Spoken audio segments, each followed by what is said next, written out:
Oh, hello there. Come closer out of the dark and sit around my campfire, why not? My name is of no great importance, but the stories I have to tell you are. Witness 4 lost souls journeying together through a grim world of perilous adventure. Be warned, though, these stories are not for the faint-hearted, and once you have heard them, you cannot unheard them. Bear witness to the Vagabond Chronicles. Holy shit.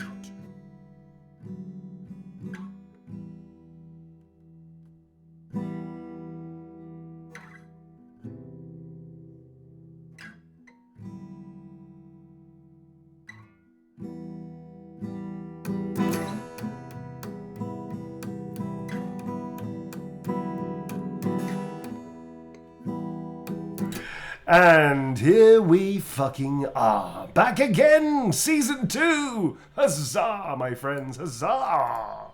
Hello. Aha! Haha, indeed, hello. Hi, folks. Checking everything's working. Yeah, it's working weirdly. We seem to be kind of okay for everything that doesn't usually work very well. Anyway, I have Teddy's picture still here. Let's kill Teddy. Bam! Teddy's gone. Alright, so Teddy's not gone. He's just taking an absent leave. In fact, I'm actually going to put our new picture, which, if you didn't check it out, was fucking awesome. The God of Fate Points, Sad Neil, which is this fucking thing here. Look at that. That's amazing. God of Fate Points. That's fucking extraordinary. He's the God of Fate Points. He gives them out, and he giveth and taketh with abandon, if possible. Just to let you know, thank you everybody that tuned into the pre-record for the last 2 episodes over Valentine's.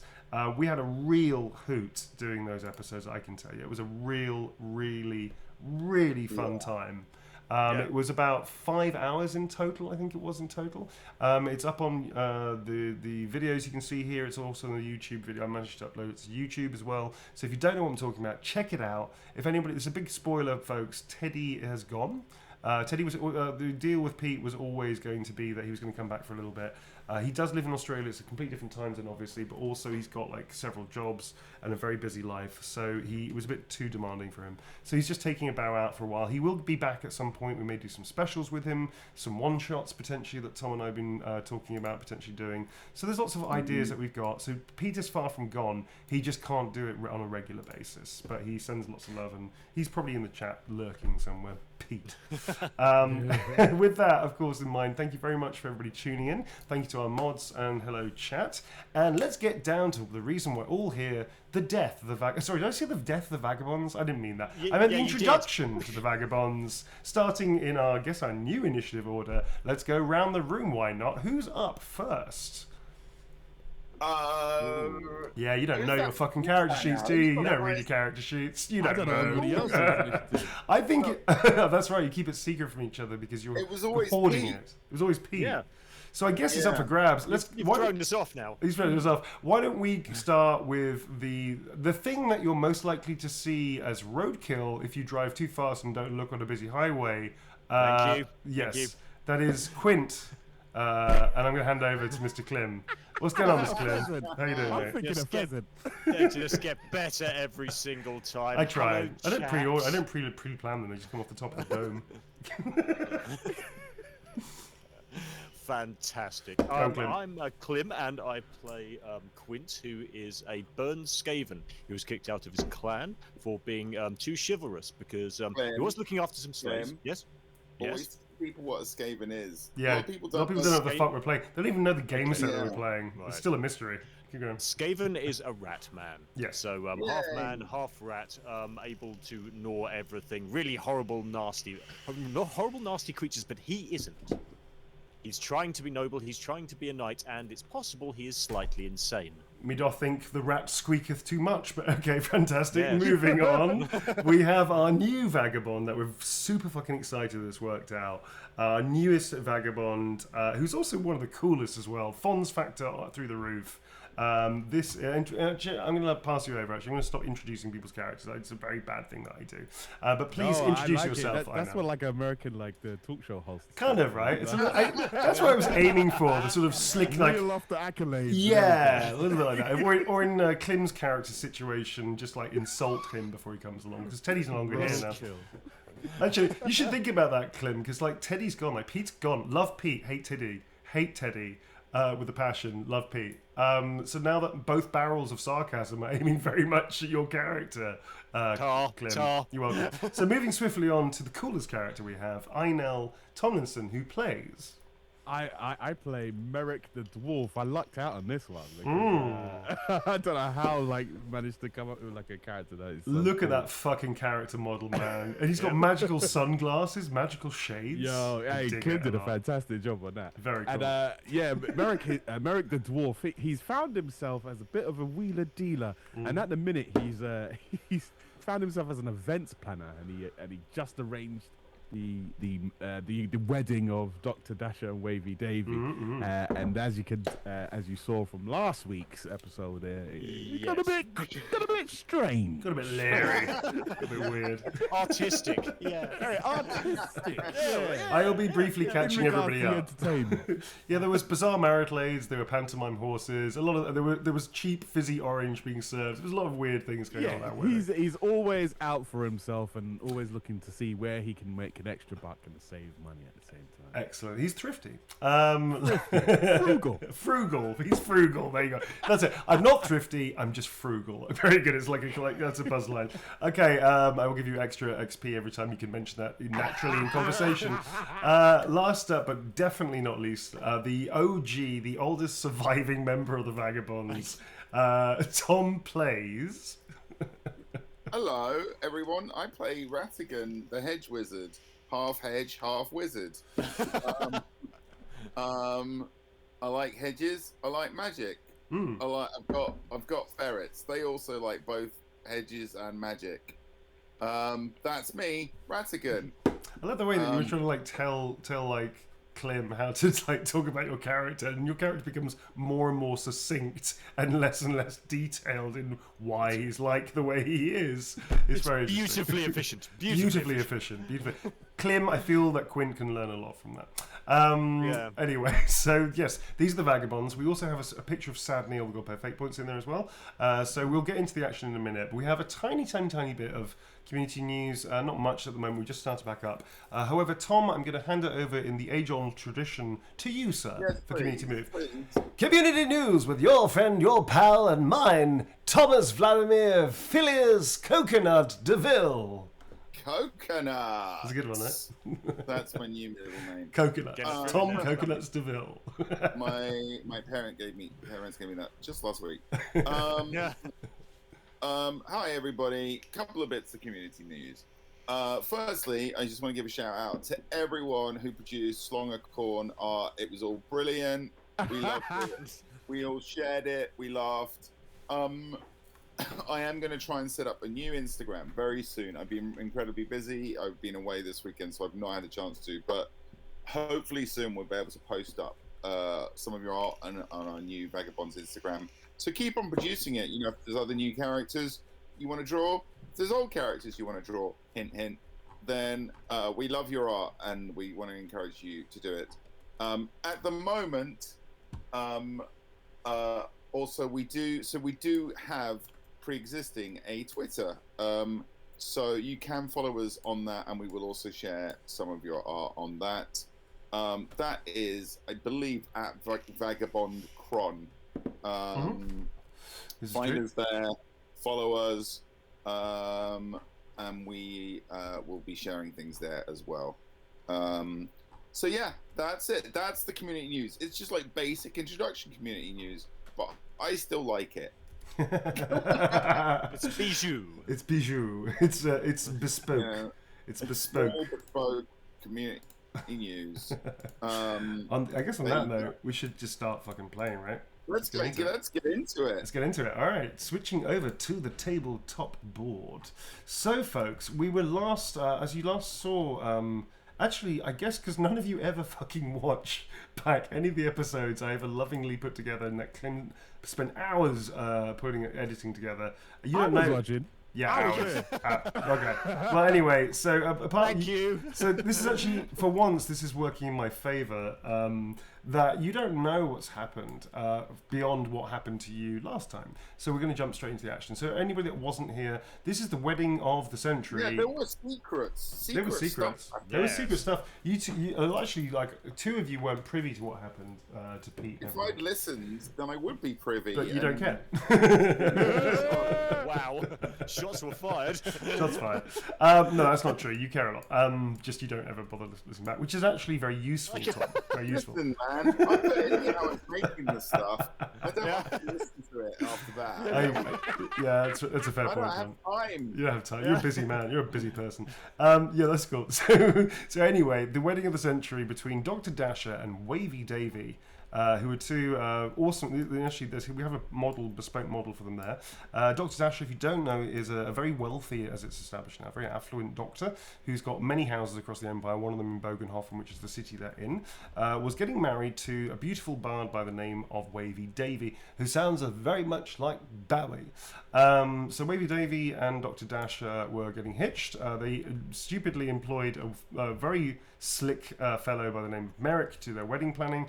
There were lots of people back from the Vagabonds past that came to the party, and the Vagabonds were somehow cajoled into performing some modern interpretive dance in a horse outfit, the winged Schlongerkorn, as they called it.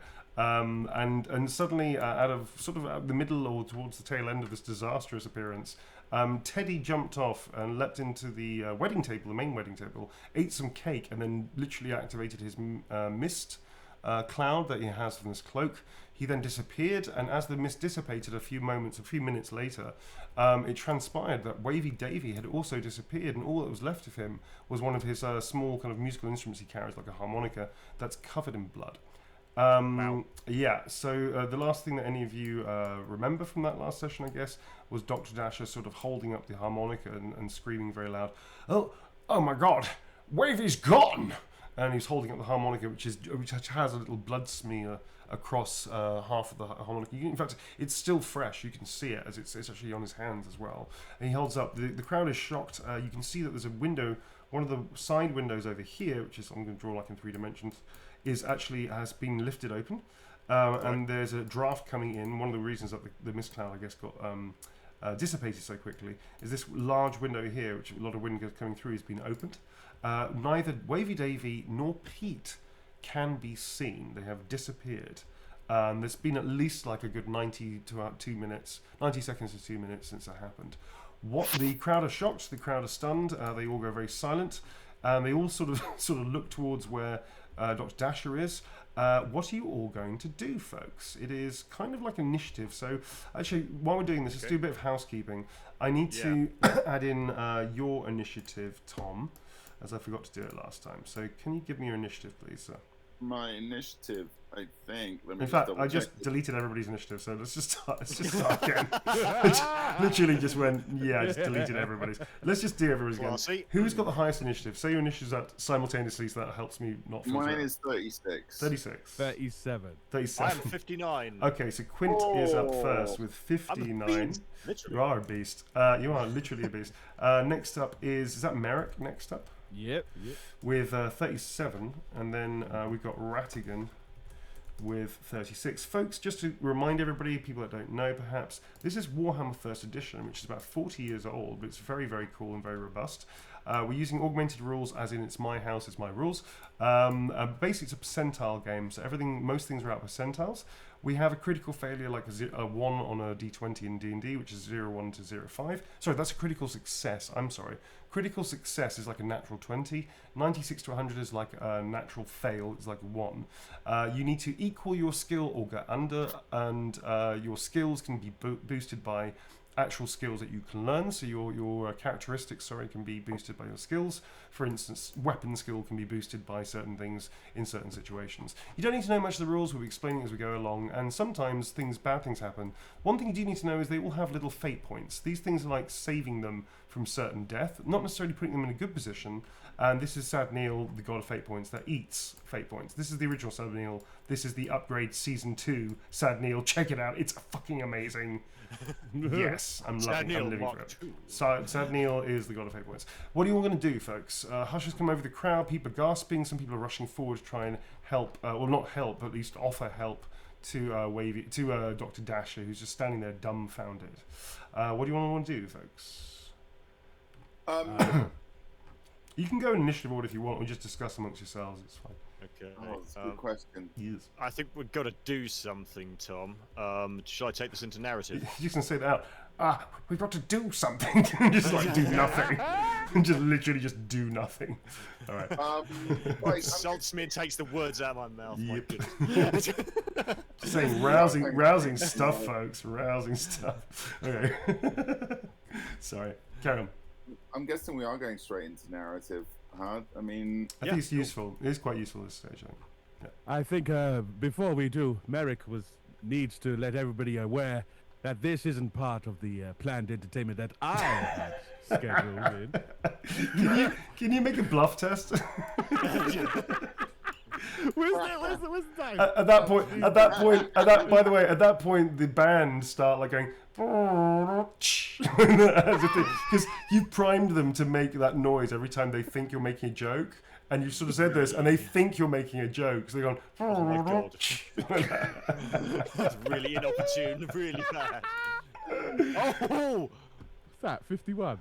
I think that looks like a 91. That is is a that 91. That's a massive big old fail. Okay, so everybody, including Dr. Dasher, just turns silently. All the discussion and the hubbub of, oh my god, he's gone, just suddenly goes, and stops, and they all turn and look at you. You are being psychically shamed by the entire crowd. And I'm going to say, can you make a willpower test, please? oh my goodness. Just to see exactly how you deal with I'm this. about to die right now. No, not at all. No. Socially, perhaps, just not physically. That's a 40. Roll this one as well. 41. Oh, 41. All right. So, what is your willpower, sir? What is your overall willpower? I will. It's pretty high, I imagine. What am I looking at? Willpower, WP. W, right? WP. 53. 53. Yeah, you're hardened to the cold stares of upset and slightly disappointed clients. So you're just like, tough crowd, and you just walk away. They can't all be singers. Okay, so Dasher just sort of like goes back and goes, did anybody see anything? Please help me. We've got to find him. And sort of like stares around. What are you all going to do, folks? Carry on. Master Ratigan, might this have something to do with the window being open?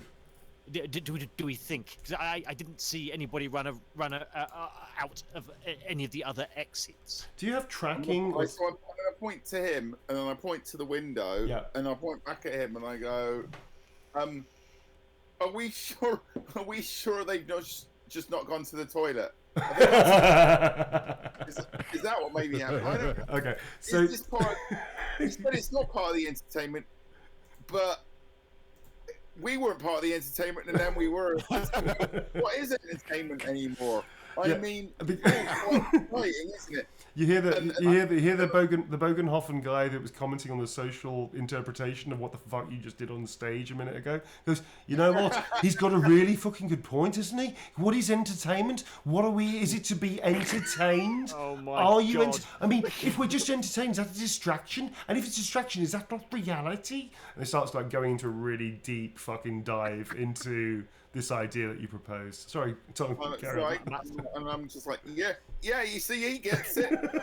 Master Ratigan, you're welcome to check the toilets if you like. I do have a slightly keen sense of smell, so I might alleviate myself of this rest of this costume and try to sniff them out. Are you gonna make a smell test?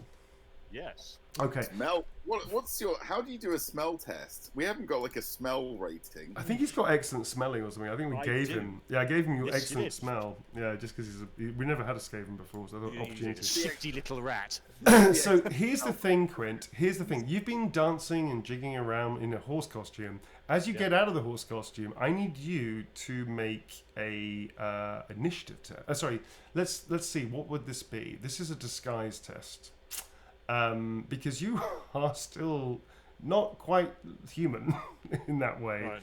and Well, I'm just saying burned that to a crisp. you are, and you kind of look like like an ugly human in a way. But at the same time, there's a part of me that says that your very heavily disguised monk outfit might be displaced, and also people may question what is a monk doing this. Do you know what I mean? So Yeah. I'm just saying that I kind of feel you have to roll something. Bold plays. Bold plays. Yeah, okay, let's say it's an initiative test with the disguise. I'm going to give you plus 20 because it's not like you just like unhooded yourself. It's more like And you come out. they're of the all fuffle. looking around for. They're all Lady looking Gaga, around, so exactly. That's more than yeah. fair. Do you have Okay, cool. concealment urban? I think you do. Yes, which will I do. That's going to justify that plus 20. So it's plus 20 to your initiative, sir, to make sure that nobody Okay. spots you as you sort of clamber out the back end of a horse. So that's 79 or bust then. Let's 79 give or this a bust. try. Roll it. Papa needs a new slice of cheese. Where are you rolling? 42. Sir? Where are you rolling? I don't even know where you're rolling. Literally there. Don't be Circling coy around. about. Where are you? 22. Where are you? Oh, I'm here. White hand. White hand. Oh, there you go. There you go. There you go. Look for the Schlongerkorn. Yeah. There you go. There's Don't look at the Schlongerkorn, there's the straight into your marker. morning. There's the marker for snake eyes. No, it's okay. Okay. 42. Okay, great. So you managed to get out of it. Your hood sort of starts falling, and you very quickly whip it back up again with your rat-like reflexes.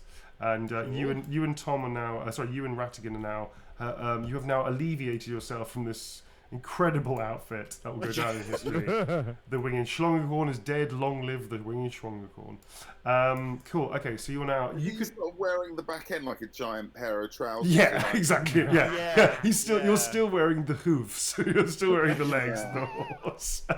With Like these. I don't look monstrous enough. Yeah, with these massive fucking braces that are just holding it. In fact, if you wish, you may keep this. This is something you can put on your couch. I don't have an issue. So Tom. I hear a clip clopping on the wind. In fact, every time you walk now, because you're still wearing the boots of the horse thing, you have to go clip clop, and that will give you a negative silent mood. Just FYI. Okay, so you can make a smell test if you want, and follow the source of the smell. Rightio. It doesn't actually give me a stat to test that against. That so I'm is going to be assuming- initiative. That's going to be Okay. initiative, and I'm going to give you plus 10 to smell your way It's through. my best stat. Let's see if we can fail this one. Right, okay. Yeah, man, it's And possible. up go the dice. 33. Hey, I'm being So generous. even at the beginning. better. I'm being generous right now. Okay, so you start going. In fact, I want you to sniff into your microphone and give me a little sniff, and you have to sustain the sniff. Keep going until I stop your character. Okay, I'm going to move your Clip character. hyperventilate. Yeah, Thank you exactly. very much. Okay. Okay. You ready? Are you ready for this? This is live, folks. 2, 1. Start sniffing. Start sniffing, you bastard. Sniff harder. Sniff faster. Sniff, you crazy Skaven bastard. Sniff, you rat man. Sniff. Nope. This is getting very weird. Colder. Very weird. Hotter. Red hot. Too hot. Colder. Red hot. Okay. Yeah. When Tom- he collapses, he can't breathe. He's just hyperventilating. I'm a lovely shade of rouge now. That's some crazy Skaven ASMR right there. We're trying to capture that market, I Be know. recording that.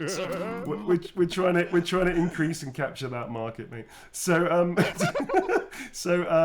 just because numbers are down. All right, so Einel and Tom, are your characters doing anything whilst he's sniffing around and making his way to the window? I'll follow him around like I'm his owner and like, get boy, come on, boy, come on, get it, find it. Come Find to. it. Okay, and Einel, what are you up to? I reckon Merrick is trying to keep this wedding on track.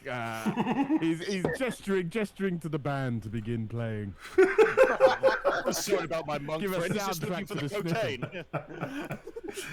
What are you trying to get them to play, dude? What's going on? Like, what kind of music is fitting for a situation like this, I would say. I want to dance with somebody.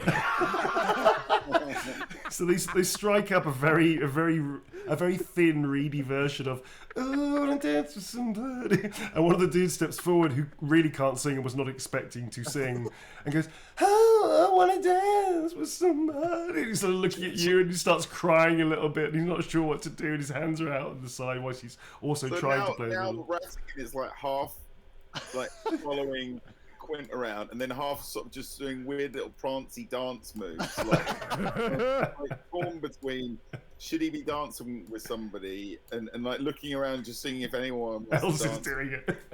Yeah, I honestly thought you were going to go with Kinky Boots, to be perfectly honest. All right, cool. So, cool. Excuse me, folks. Okay, so you do find yourself to the window, and it's very clear from your Offery senses that you can definitely smell that not only did Wavy Davy go through this window, so did Teddy, and so did several other humans, you think. You can't quite tell that you've never smelt them before. And they somehow got bundled through. You can't tell in any particular order. You don't know exactly what happened. You just know that these three people, plus Teddy and also Wavy Davy, somehow made it through this window pretty quickly and just went straight through during the confusion, which is pretty weird. So, yeah, that was strange, but that's what your nose is telling you. The nose knows. Time for the rat to defenestrate, I feel. Okay. Right. Dr. Dash is also sort of coming towards you and going, What is it, boy? What is it, boy? What is it? What is it, lad? Are they trapped in the mine? What is it? Do you smell something, boy? I do believe, Master Doctor, that it's possible that your beloved exited and may not have been alone or wanting to leave. I wish to have permission to give chase. And then Dr. Dash says, I mean, the dancing thing wasn't that bad. He does not say that. He's absolutely not saying that whatsoever. He goes, my gods, he grabs hold of your wrist, Ratty, because you're right next. Obviously, you're following your pet.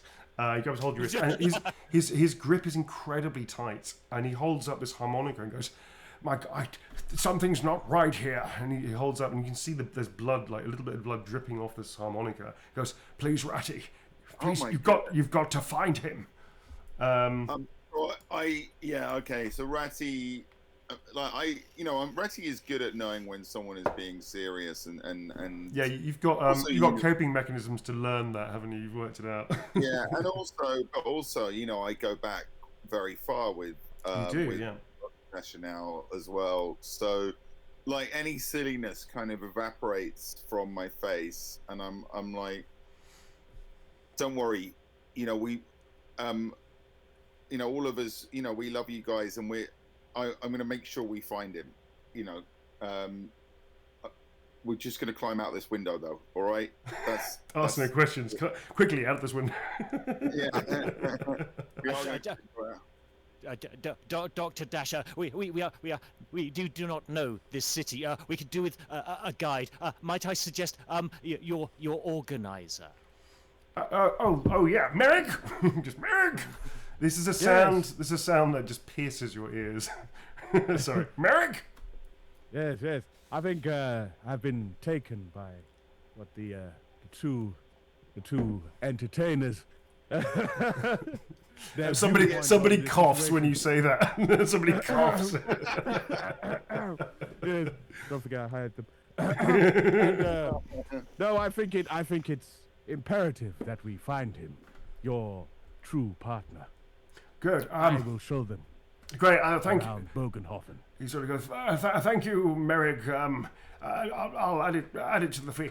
Listen, he says, Heinrich Richter was here. He was a good friend of mine. He said he was going off early, but he's the magistrate. I'll make my way there. I shall meet you at the magistrate's as quickly as you can, and we'll try and do an official search party. But in the meantime, Godspeed to all of you, and oh dear.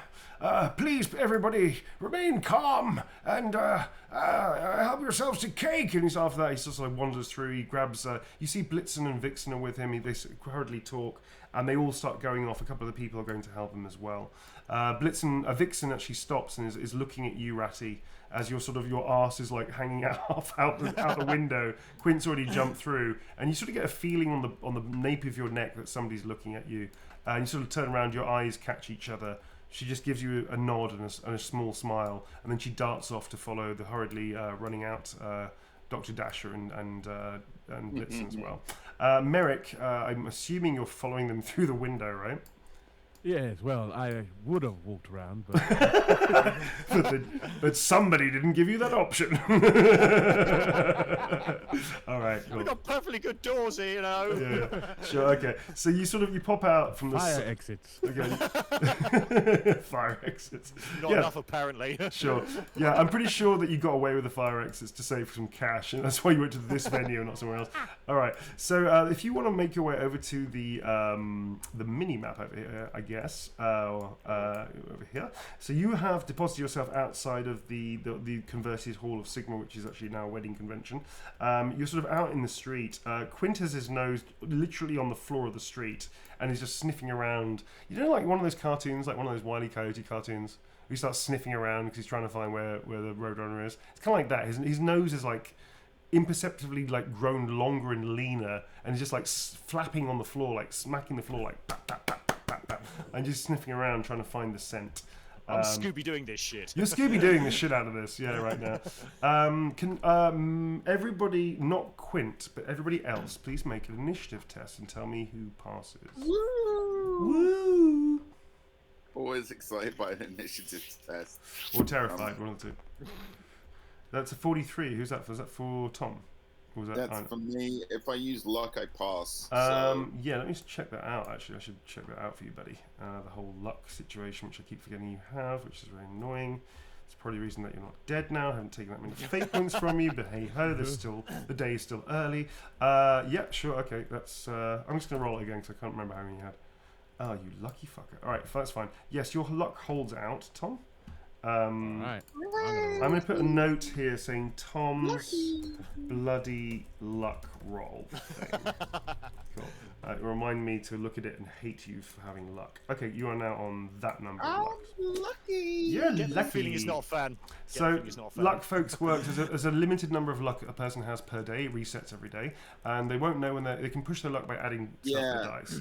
They won't know. That's the twist, is I don't know when my You luck don't know when runs your out. luck runs out, exactly. It's a very useful skill. That's a failure for I now, though. That's fine. So it's a massive. You can't talk your way out of that one. I know. No. So Merrick is just standing there, basically looking cool. Quint is Scooby doing everywhere, and Tom, you suddenly get your mind drifts as it often does, and you start taking in the city, which you've never been into, and you sort of forget momentarily what you're doing, and you sort of look around and look at this. Oh, it's really quite impressive, this city. And then you sort of you suddenly get this like weird, funny, fuzzy feeling in your head again, something that you haven't felt for quite some time. And a voice seemingly coming out of the ether just calls out very softly, and goes, hello, Oh, no. hello, Ratty, I want to say, is Ratty, isn't it? And you remember this voice? It is, of course, Tom. It's my bloody brain that's called Gary. It's your brain. It's your brain. And that's why I say out loud. I say out loud to Quint and to Quint and Merrick. I've got a brain. It's called Gary. It's Gary. I'm happy. I'm pretty certain we're all born with one of those. Okay, Tom. So you have that moment. He's talking to me. Hang on. What are you going to say, Gary? So time dilates a little bit and slows down as it often does when you're talking to your brain. So you see like Quint's nose like smack against the floor of the cobblestones, and suddenly just goes a bit out of dread. And they start taking slow mo.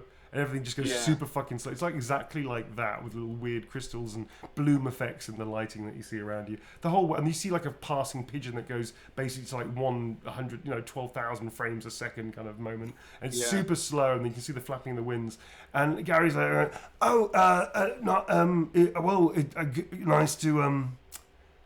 nice to, yeah. How you doing? You alright, champ? Commander?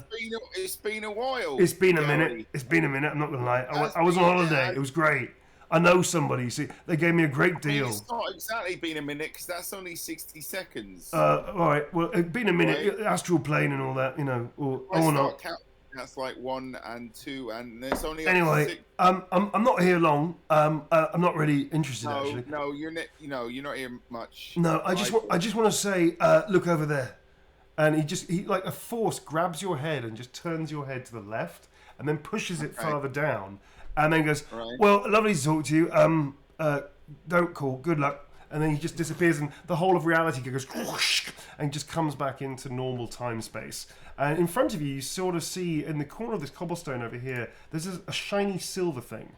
And it's just pretty much right in front of you, actually. Although it's so close to you, you probably would have missed it had you not, had Gary the Brain not grabbed your head and turned it around. Just in the corner, just here, just by the edge of this small building that's in front of you, right there. It's just a little shiny, catches like a ray of the sun and just shines back off in your eyes. Yep. Yeah. And I just point it and go, Gary told me to look at that. And then I scurry over. And Do you, go and do you look at scamper? it. Do you scamper over?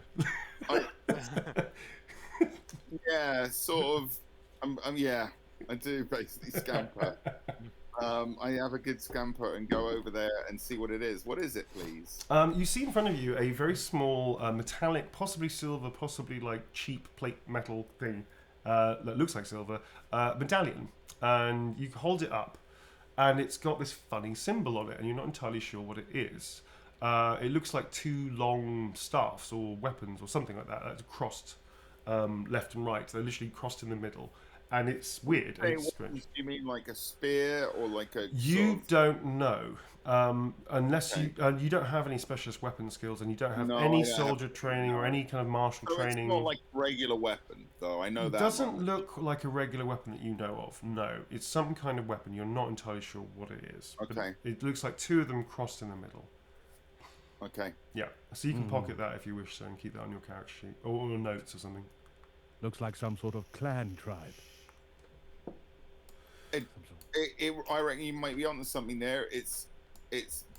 I mean, it's definitely something. Can I try? I haven't got metallurgy. When you say that it looks cheap, yeah. Can I try biting it? Is it chocolate? You can try biting it if you want. Yep. Okay. So I'm gonna break my teeth on it. I'm not going to make you roll for that. You just automatically do. No, because you have poor hygiene. Because you have poor dental hygiene. No. You bite into it. It's definitely metal. It doesn't feel like those shiny silver round things that people say is useful to buy food and stuff that you have no real wherewithal about what they're used for. You don't really understand money at all, but you know it's not the same thing as those shiny silvery no, things. I do understand money. I just don't care about it. Oh, really? You've learnt on the road, haven't you? Yeah, because I occasionally do have to, like when I've stayed at inns and things, I do have to hand it over. I'm just not money driven at all. I'm not wealth driven. So it's definitely a silver. It's not silver, or not a silver coin material anyway. Right. So yeah, so it's one of those things of like, well, it's something, but that's not really the most interesting thing. The interesting thing is the symbol. Merrick. Sorry. No, not at all, Quinn. You go ahead. No, go ahead, Clem. Master Ratigan, I see you have shiny there. Do you mind if I sniff it to see if it has anything to do with our abduction? You be my guest, Quint, my little lad. I'm gonna get there and give a good snork. Okay, you give it a good snork. Hold it out from you, yeah. Does he often sniff everything he sees? Only things he likes.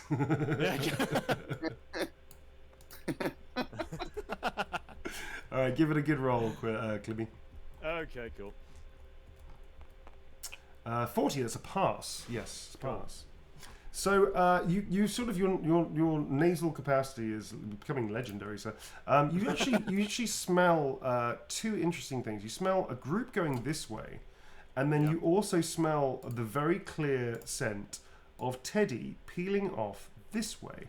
You can't tell really. There's too many scents, and it's quite weak and faint to tell what's going on in the yellow one. But Teddy, because you know him so well and you're so used to his smell, his musk, if you will, that you definitely know that he's peeled off to the right and is heading, and it looks like it's dissipating pretty quickly. Whereas this Right. trail here is a bit stronger to the left, whereas the one to the right, which is Teddy's trail, seems like it's getting fainter. Like, you know that if you're not quick, that you're going to lose that scent completely. The one on the left is a tiny bit stronger, let's say. So you have a choice. You either go for one or the other, I'm afraid. But what eventually they'll be is, yeah. Quick question: does the smell on the amulet match any of the scents that I smelt in the building, i.e., from the people who went through the window? Yes. Okay, cool. Was the scent on the? I'm going to medallion let you. I'm going to let you answer. You're doing it anyway, but I'm going to stipulate that for anything like smell related, you can only ask yes or no questions. Okay. Because I think that you won't be able to have that level of detail for facts. So yes and no questions for smell checks, I think is the thing. No problem at all. Cool. Is Teddy's smell on the amulet? Yeah. Is it? No. Right. Okay. Is Wavy Davy's smell on the amulet? No. Right. Is the amulet, the smell on the amulet from the yellow path or the? No, I can't say that. Is it on the yellow path? 1 second, sir. I'm just going to do something. Okay.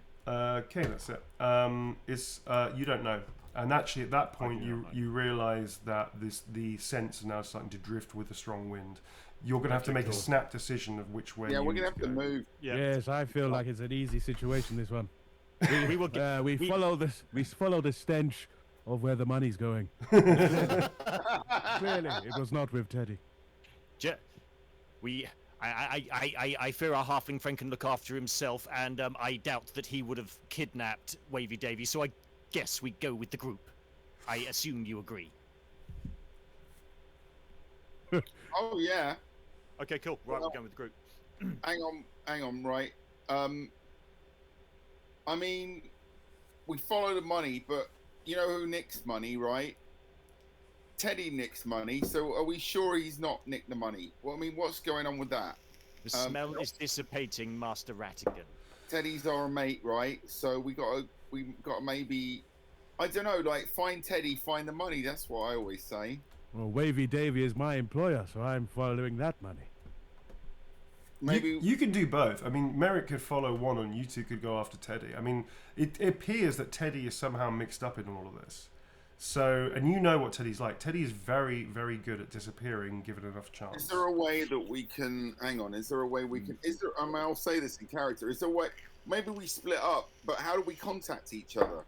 Well, you know that you've got to meet at the magistrates, which actually at the moment is in the tents. The magistrate court has been temporarily moved to like a pop-up tent, like a massive pop-up tent, into the fair over here where the X is.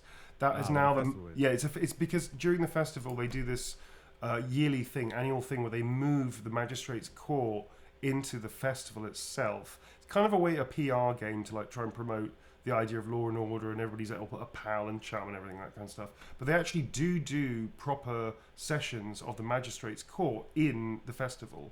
It's kind of weird, but it's like a PR exercise. I mean, Merrick, you think it's a little amateur, but hey, you haven't yet convinced them to let it's you do it. It's not a shindig that I would have put on. Exactly right. It's not a tasteless, crass piece of blatant PR that you would have been associated with. So Heinrich Richter is the magistrate that was at the wedding briefly. He sort of he basically came for the free fizzy orange, and he left early. So he's going to be back at the magistrate's court. That's who Dr. Dasher mentioned he was going to see. And Merrick, you can tell the party basically so much as this as well. So if you do decide to split the party, you'll be basically meeting back up with Dr. Dasher there anyway, depending on what you find out or what happens, I guess. So it's really your call, folks. Okay, immediately splitting the party. Oh my god. Yep, you're all gonna fucking die. We can signal each other. Have we got any sort of ways of like? We do not have any walkie-talkies, boss. Merrick, please, I'm going to throw you a bone because we haven't established a huge amount of what you've got, although you are a man of very resourceful means. Can you please make a percentile check? I'm not going to give you the percentage. I just want you to roll a D100, please. Okay. Yeah, let's throw you a bone here. Rolling. Okay, cool. You have, in fact, on you, because you never sort of, they're one of the most valuable magical items that you actually possess. You have 2 small staves. They look like little children's blackboards, and you've got 2 pieces of chalk. They're actually, in fact, actually, guys, can you? Oh no, fuck it, I can tell all of you. Why not? He's going to tell you anyway. So, Clem, I'm sorry, I know your character is going to reveal this. So I'm going to reveal this for you, if that's okay. So you have these 2 small staves that apparently are magical, that you, let's say, negotiated stroke acquired from a passing wizard sometime back in Bogenhofen on the last festival. And allegedly, it's like a child's toy. You can write a couple of words, like I think 4 or 5 words maximum, on one stave, and they magically appear on the other. Allegedly, there's no distance that they can't cover, and essentially, it's a way of communicating. Through the use of script. What did he say? It was something like you can use text script to communicate to each other, like a text thing you can do. Is it called a blueberry? Yeah, it's got like to call it the T9 input. The T9 input. It's got a little wooden motif of a blueberry on both of them, on both the staves. And you have this in your pocket. You do have some chalk with it as well. It snap fixes to the thing. So you have these 2 staves. It's like it suddenly occurs to you that you carry these things around.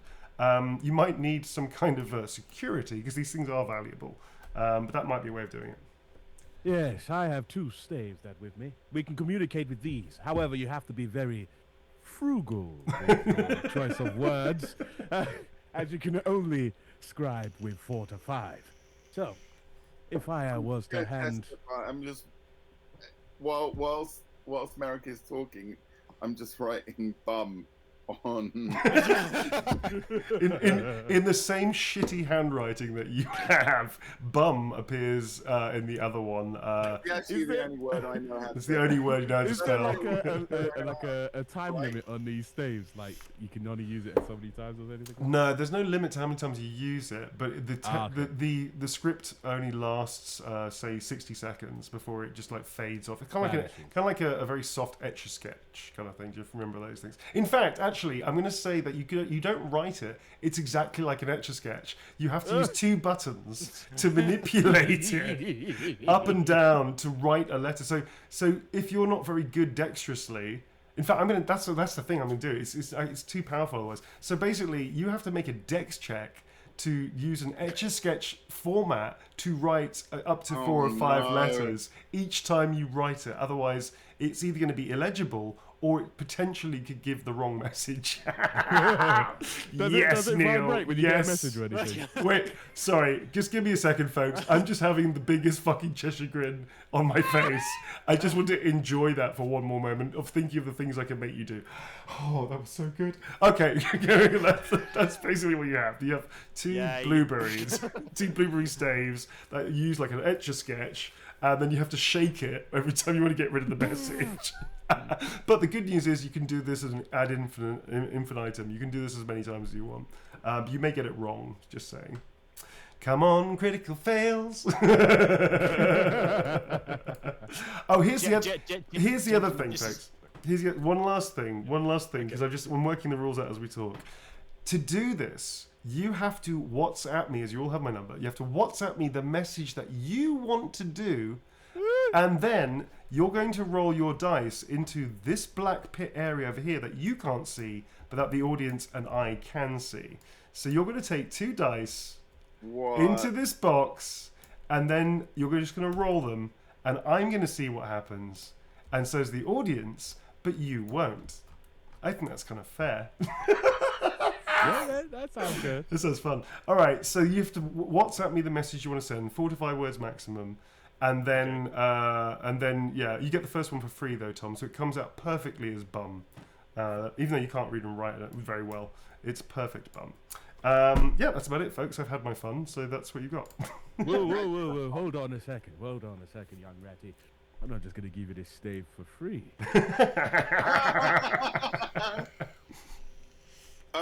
Right. Well, look. Listen. Here's the thing. If you're going to help us, we'll help you. We'll cut you into anything that we find. I don't tend to find anything, but whatever we find, we'll cut you in on. Whatever you find, we'll cut. Hang on. And who's going with who, by the way?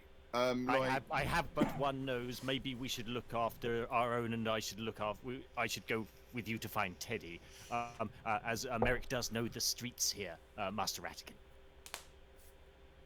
All right, okay. I'm with Crispy. Nothing but compliments. It's just a wall-to-wall compliment. Okay, Are you cool. all right with that, Eric? Yes, we have to make a decision fast because I fear that these stenches are going to start to disappear. Yeah, you start sniffing and pretending that you can actually smell as good as the rat boy. Yeah, smells like shit in this direction. and then you realise you're facing the hall, and you turn around and you say, "Smells like shit in this direction." Sorry, and you realise that everything smells like shit because it's the fucking Yeah, it's old this world. direction too.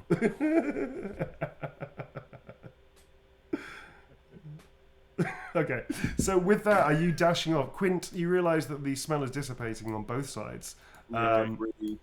Okay, cool. So you two, you sort of say goodbye to your farewell nods to Merrick, having given him. Well, you have to give him something of security, Tom. So tell me what you're going to give him that's reasonably valuable to him. In fact, you start looking at the ferrets and eyeing one of them up. No, I will happily. I pull a handful of. I'll give him. Your bag of magical nuts.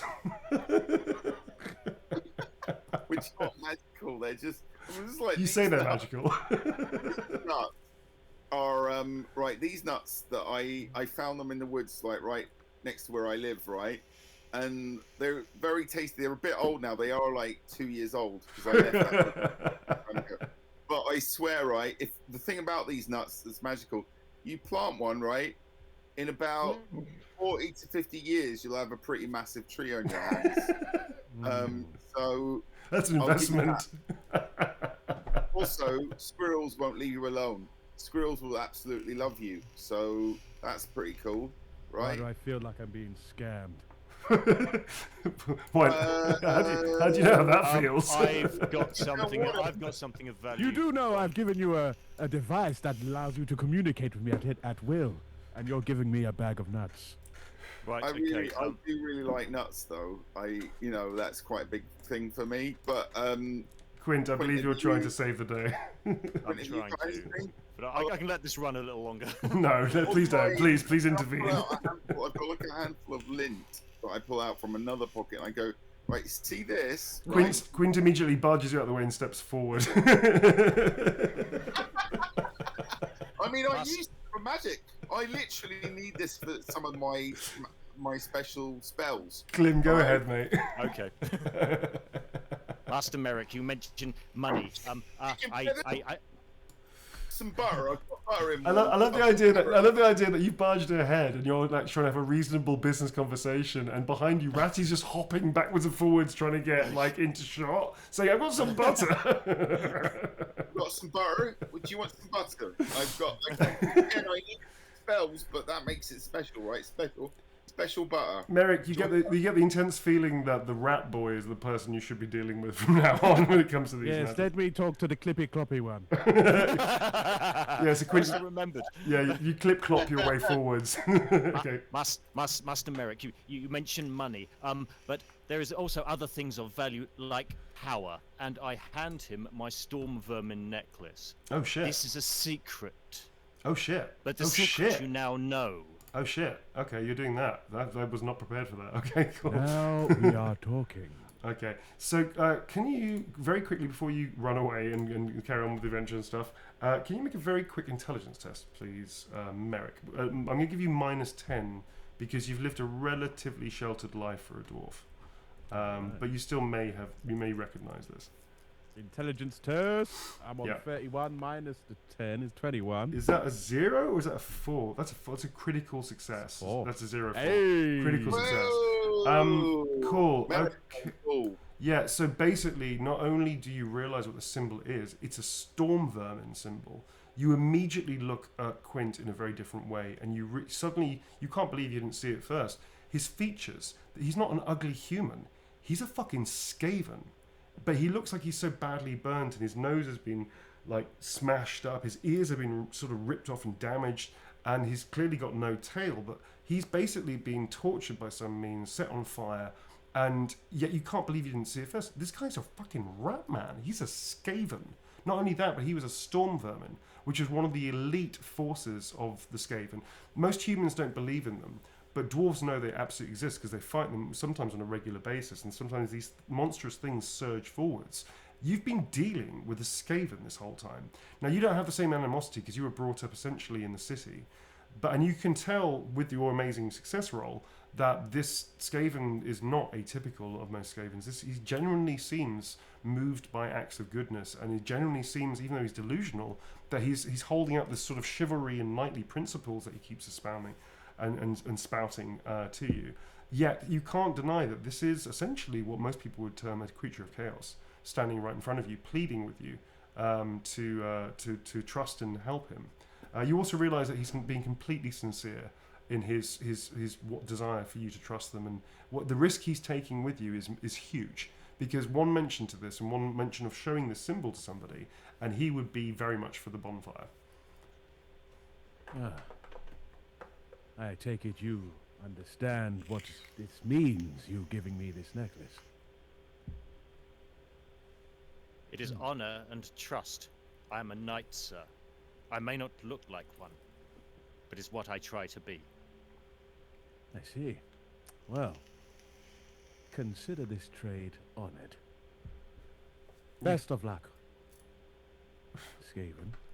With that, Merrick disappears round the corner, and you two start hightailing it after Quint's nose. It takes you a good 10, 15, 20 minutes even. A couple of times you do lose the scent, Quint, and a couple of times you suddenly fear that you can't find it at all when the wind dies down and you manage to pick up a brush of a sack here, a handhold on a side of a wall there. You come across also the dead body, which has been surrounded by a few watchmen now. Or at least, sorry, one watch patrol is sort of surrounding it. There seems to be a dead body, or it looks like a member of the watch, actually, as you cross past this area here, actually, in the middle of these buildings. And there's a small gathering of watchmen. They look at you very suspiciously as you sort of go from almost a breakneck run to slowing down to a walk, and then you start running again past them. Something's definitely happened, and you can smell the smell of Teddy and somebody else now is very strong around that area of the dead body, of the dead watchman. You carry on through the city, and it leads you further and further away, back to the beginning of the entranceway of Bogenhofen, and you come back to the gates that you came through not so long ago, out into the festival as you were before. This then starts heading off back towards where you know that you left the coach and also the wagon and also the war penguins. And now the smell of the second person is becoming very distinct. It is an unusual smell, somebody you've never smelled before. It is very tight and close in terms of movement, with Teddy actually often leading Teddy and then sometimes falling back into step. You can see on the path as well, there are footprints every now and again. They seem to be running, they seem to be Teddy's, and eventually it leads you back to the clearing, where there is no sign of Scooter, the war penguins, or the wagon. In fact, all you can find are a few dead corpses of what look to be would-be outlaws that have been some being cut literally almost in two. Some have been eviscerated from neck to groin. There's one guy here who's been shot with what looks to be like a dent in his head, like a broken skull, that looks to be one of Teddy's work. And you can see very clearly track marks of a wagon leading this way, and they're still very fresh. What do you want to do? Master Rattigan, I do believe something happened here. I do not think that Teddy could do this on his own, not against these sorts of numbers. I fear that somebody may have cajoled him, and I do not see the Ark, Master Rattigan. You don't see the Ark? Like, the Ark Chaotica, the one that gave me the webbing. Oh, the scary box. Bad box. Yeah. So of course you're referring to the Arctic Chaotica, which was the thing that you rescued from La Maison Tal, which essentially is kind of like a mini chaotic nuke. It has properties of being able to mutate people. In fact, it did mutate Quint somewhat, turning his hands into webbed hands. It is a box of immense power, the one that, for some inexplicable reason, Teddy re-stole from La Maison Tal and brought with you, hiding it in one of the other crates on the wagon until you discovered that before you entered Bogenhofen. You start sort of falling into step, following the 2 tracks leading out of the woodland clearing, and there you see in the distance what looks to be the wagon. It looks to be, you think you see a couple of figures on the back as it starts receding into the distance. Your hands come up, you start waving frantically, calling out Teddy's name, and they disappear from view rather quickly, leaving you standing there, still no wiser as to what happened, and still with no closer to finding out what happened to Wavy Davy. Einel, as you have been following the path somewhat, and I'm afraid you've actually lost any sense of direction of where they could have gone. You're not entirely sure what to do now. You do have the stave. Is there anything you want to write to the 2 lads? They've been gone for at least half an hour or so. I feel like Merrick would he'd resort to his other methods of getting intel and leaning on people he knows in Bogenhofen. Okay. For the meanwhile, Yeah. while because he hasn't discovered anything yet in terms of intel to. I do want to say. I'm gonna message you now. Okay, cool. Do you want to? Are you going to make your way over to the magistrates in the festival hall to meet up with everybody? Because it seems like there's not much for you to do immediately. Yes, unless there's someone in the midst around the pit area that. Actually, a lot of them probably are going to be working. The people that you're referring to are probably going to be They're at the working. festival. They're going to be working the crowd, so they're probably going to be at the festival. Yeah, so our best thing to do is to head there then. Okay, so you start making your way back. Lads, after this very dark, heavy moment, you very slowly start making your way back towards... I'm assuming both of you are going to go for the meetup unless there's something else that you want to do. And you sort of walk back towards the festival. Excuse me. Yeah. Neil, I'm going to try writing something Okay. to... I'm going to try writing something Cool. to Eric. Cool. Is a dex check, please? In fact, just I'm gonna going to make a little box here, which is the stave box, which is going to have all the messages that you lot try and write. Oh, I It's gonna get was. horribly wrong, isn't it? Yeah. I was in the middle of writing this. Oh, where is it? I'm just messaging you now. Cool. And then you have to make a secret dex check. So what I'm gonna do. How? Yeah. And just write. I love you. Okay. Swipe left. All right. Can you please roll? We have concepts of emojis in Warhammer times. You can make up emojis. That's fine. You can. The idea that you actually can't think of the word because your English, your common language isn't very good written, so you just use it to draw an emoji. You can totally draw emojis. Yeah. All right. Ratigan, can you actually write? Actually, Tom, you've got access to the draw thing. You can, if you want to use this box here that I've made. If you want to draw it out, I will let you do that automatically without a dex check. No, well, no, I'm just sending you some emojis. All right. Okay, cool. So I'm going to give you this one for free because time is moving on. So Einel, you're basically, you have this little in your pocket, which is the stave activate, which you didn't know it made that sound. It goes like that, and these 2 pictures appear in the stave, and they're literally drawn as a reproduction as when the person drew it. And these 2 pictures appear, and then you get this little symbol here, and then this little thing here. And then you get this other. Then after a moment, the sort of the invisible pen starts again, and you get this like that straight over it, and that's what you see.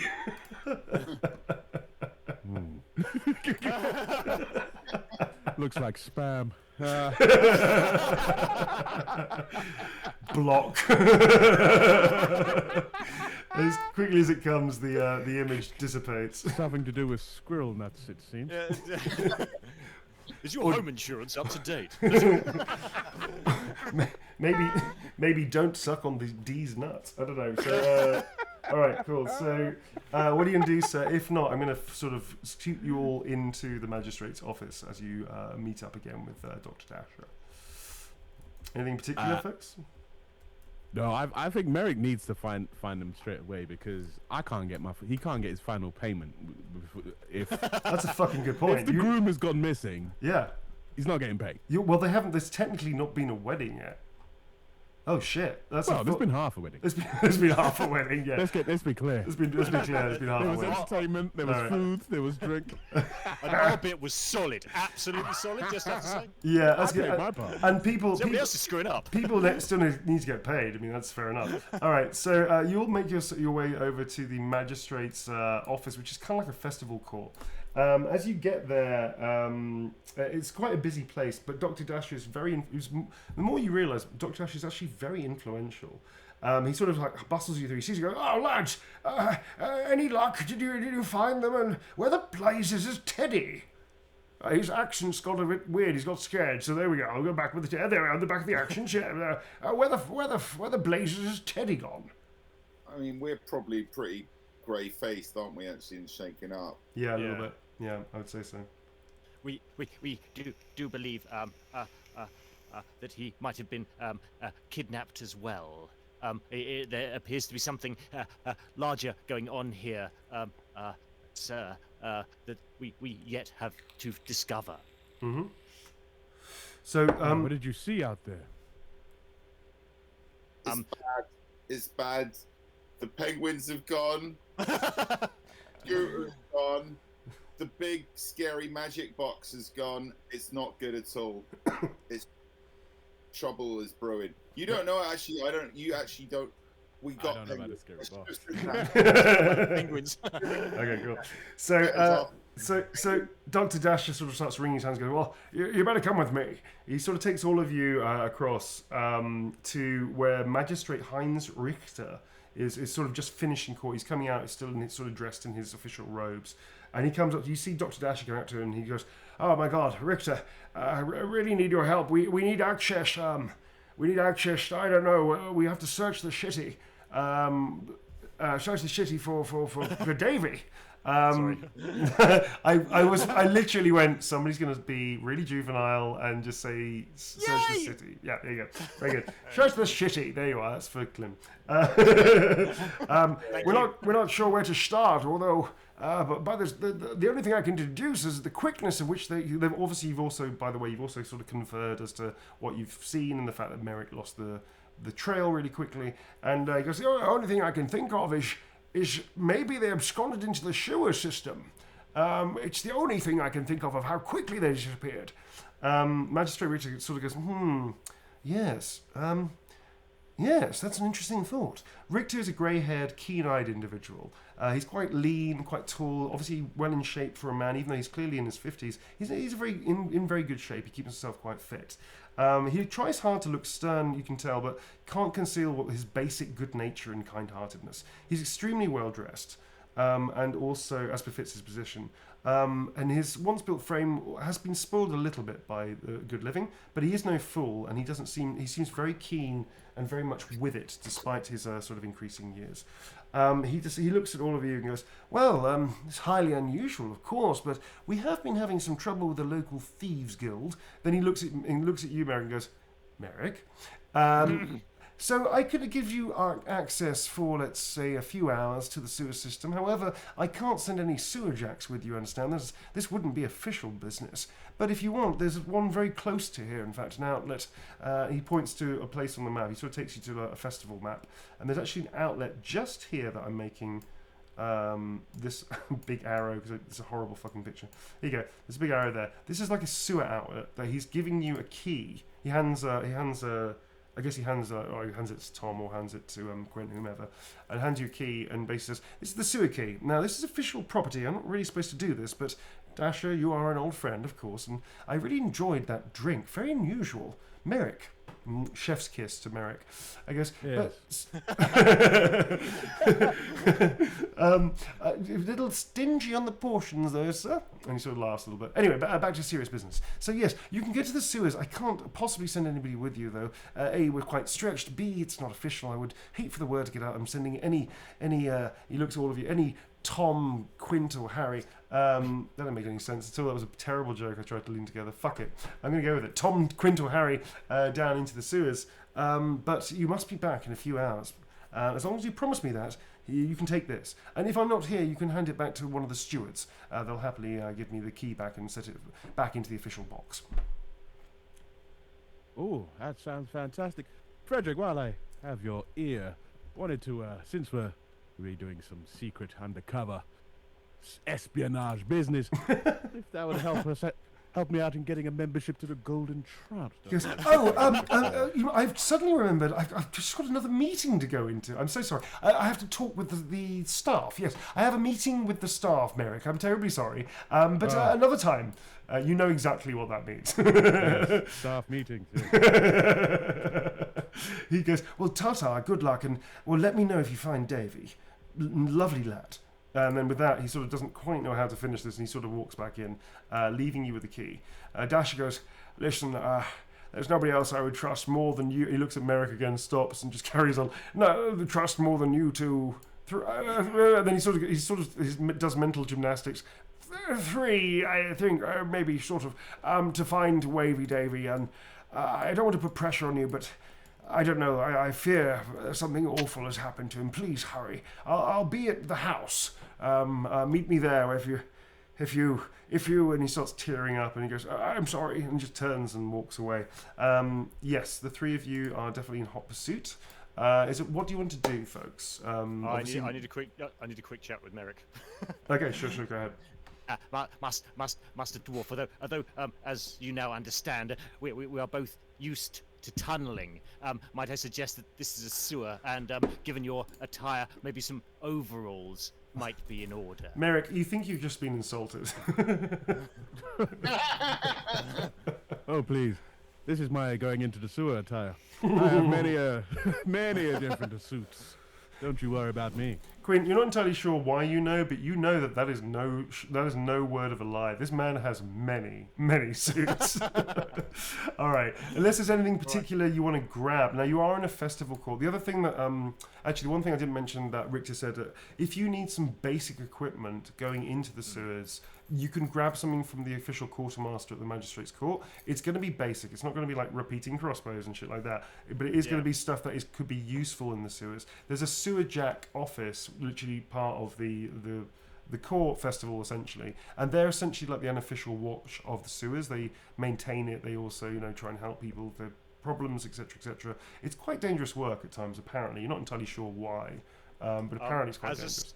As a Skaven, do I know a reasonable amount about sewers, like my own personal understanding of it? Oh yeah, I mean sewers are like equally smelly tunnels that you use. I mean, Skavens don't have plumbing, so sewers seem quite fancy tunnels to you, basically. But you're quite comfortable in that.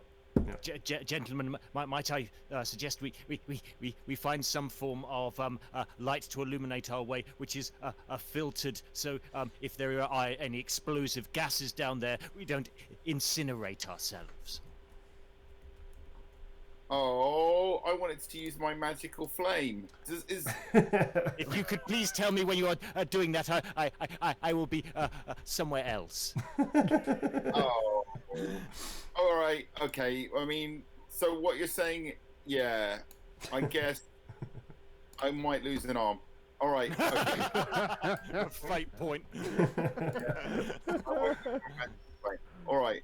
But I was also gonna maybe a rope. Because I remember my daddy once told me this story. It was about a guy who went in a big maze, and he had a rope, and he laid it out behind him, and that way he could find his way back. I don't know, just a thought. Yep, fair enough.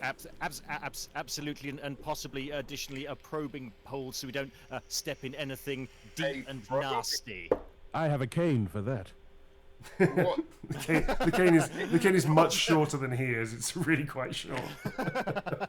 Well, it's very fancy. And you hold out a cane. I was suggesting maybe a 6-foot pole, possibly. Just taller than I am. It's twice as tall as you are. No, it's actually no. You're quite tall for a dwarf. I seem to remember. You're like 5 foot, isn't he? Yeah. So some of these places run deep and sticky. Merrick, you instinctively don't like the sound of that. Okay, I'm gonna say that you can get those equipment that you need. Please write down what is reasonable on your character sheets. I said reasonable, sir. Smelling, Smelling when salts. when FBI people go in and they find a really stinky body, they put that stuff under their noses so they can't smell.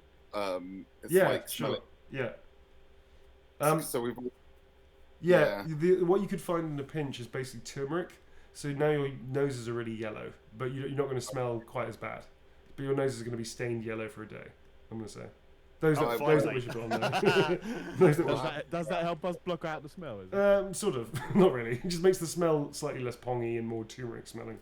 I'm going to say. So maybe you don't know. You're not even in the sewers yet. So possibly yes. Poor Quint has to just huff it because he can't. I'm used. I'm sedidimusing this. You are sweet and fragrant. That's a very good pull. I like that. Very good pull. Okay, very good. Labyrinth, for those who don't know it. If you haven't seen it, it's because you're young and you need to see that. All right. Okay, cool. So you make your way to the sewers, and you manage to find the entrance quite easily. You're taken by Sewer Jack, a guy called Brian, spelt with 2 Y's. And so Brian takes you to the front of the sewers and goes, "All right, it's the sewer entrance. I was gonna say if you get into trouble down there, shout, but then, well, you'll probably piss off the rats if you do that. I wouldn't do that if I were you. I don't know why you're in here, but the boss said to let you in, so good luck." And he sort of you open the key and he hands you the key and goes, "Lock your way in and." Yeah, try and well, just try. With that, he locks the door behind you at the entrance to the sewer, which is actually very big. It's weirdly, but you're not sure entirely what you're going to expect. But the entrance of the sewer is very, very big, and then it suddenly narrows. The height of that's all over the place. Jesus Christ! Use the ruler, Neil. It suddenly narrows, and what starts off with a small rise. Here leads very quickly into 2 long sort of pathways either side of the main sewer, and you can tell there's a little bit of water that's running through here. The angle is completely fucked, but I don't really care. Sorry, folks. These little oh my god, it's so difficult to do this. Jesus. Fuck it. I'm gonna fuck it. Did not prepare this at all. There you go. All right, so there's 2 pathways either side, and in the middle there is a kind of river of effluent. Although it's sort of very low at this point, but it does get more and more the further you go along. It doesn't really make a difference which side you go, let's say. So you can start off on this side, moving forwards. It gets suddenly much darker as you go in. Who doesn't have night vision? Oh, I don't. I do. Funny enough, for a dwarf, I've got a funny feeling you don't. That's dwarves. strange. It is strange. Well, dwarves usually have about 30 yards, but there's a reason that he doesn't, and it's you've America city, grow up in a city. Kind of, yeah. There's a reason. I'm actually going to send Einel the reason on message. We haven't discussed this, but I just thought it was a really interesting character thing. Okay.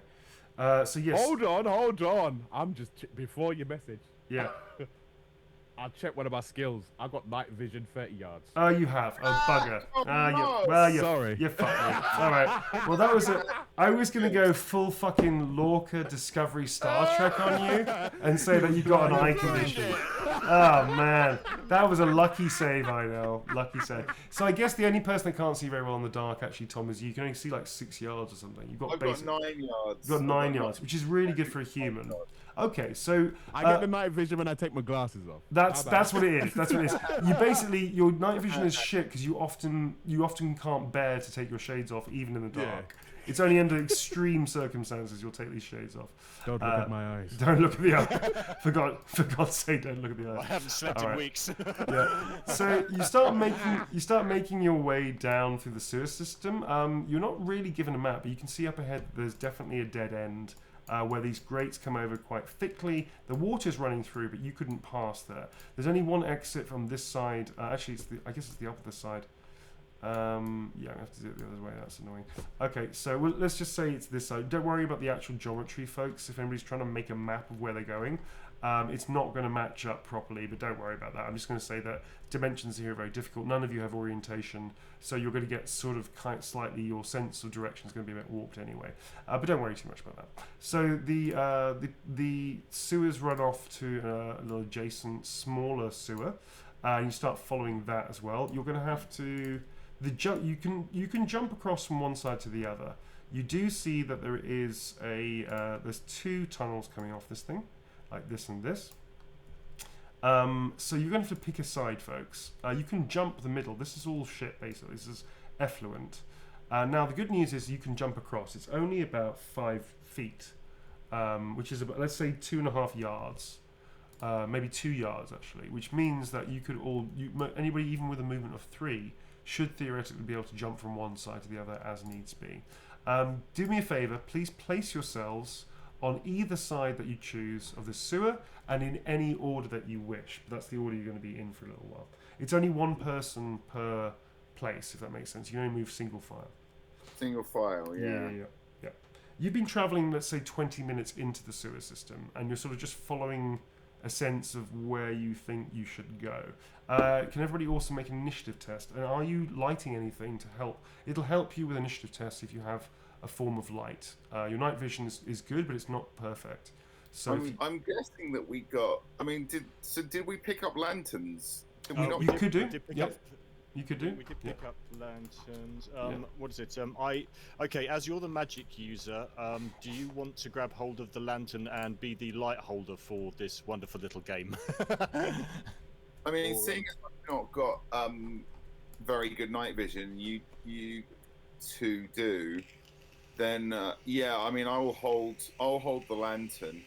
Cool. So I really want to keep my shield handy. I'm going to go behind Merrick, and while we're going along, I'm sort of whispering to him, "Did you get my messages?" Fuck. Oh, that was you. Yeah. It was someone else. Okay, gentlemen, I've got a pretty high dexterity, and so I reckon if I go over the other side, I might be able to outflank things on your side. That might be the best way if we don't all walk down single file, down the one side. Yeah. I feel like I should be behind Ratty because Okay. Merrick, for some reason, only brought his wallet with him. It's got money in I it. will bribe you. Oh, you've got money. It's just that you weren't geared Got up. money in it. Yeah. It's You're still in your. nothing to defend himself. Other than his Knuckle cane. dusters. You're, sti- I know you're, his uncle does this, yeah, but that's close combat. You don't want close combat in the dark. you're still in your work clothes. Do I still have time to go back? Hello, dear. That option was on the table, Master I Merrick. basically got a whole. If you imagine like the front of the Schlongerkorn, right? Oh my god. The head is down behind me, you know, like a hoodie. Clem, move like, your hand, mate. hoodie. You've still got that on. I forgot. You've still got the He's not taking it Schlongerkorn. off. You haven't taken it off. You're going into the sewers. So actually, you're going to get your clothes are going to be semi-protected because you're wearing half a fucking horse outfit. Clem, move your Giving us a hand, wave mate. while he's Clem, clopping. move your hand, please, mate. Loud. I'm adventuring in a onesie, basically. I love it. I love it. Clem, can you move your hand, please, mate? Just have. Oh wait, there was a thing. Thank you. So, are you lighting a light source? I just need to know for like bonuses and all that kind of stuff.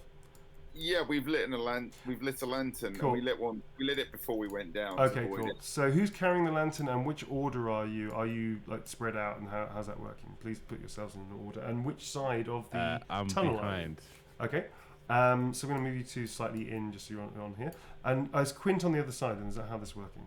Rat, are you okay with that, or should we do single file down one side? Because someone can get at you quite easily. No, What do you think?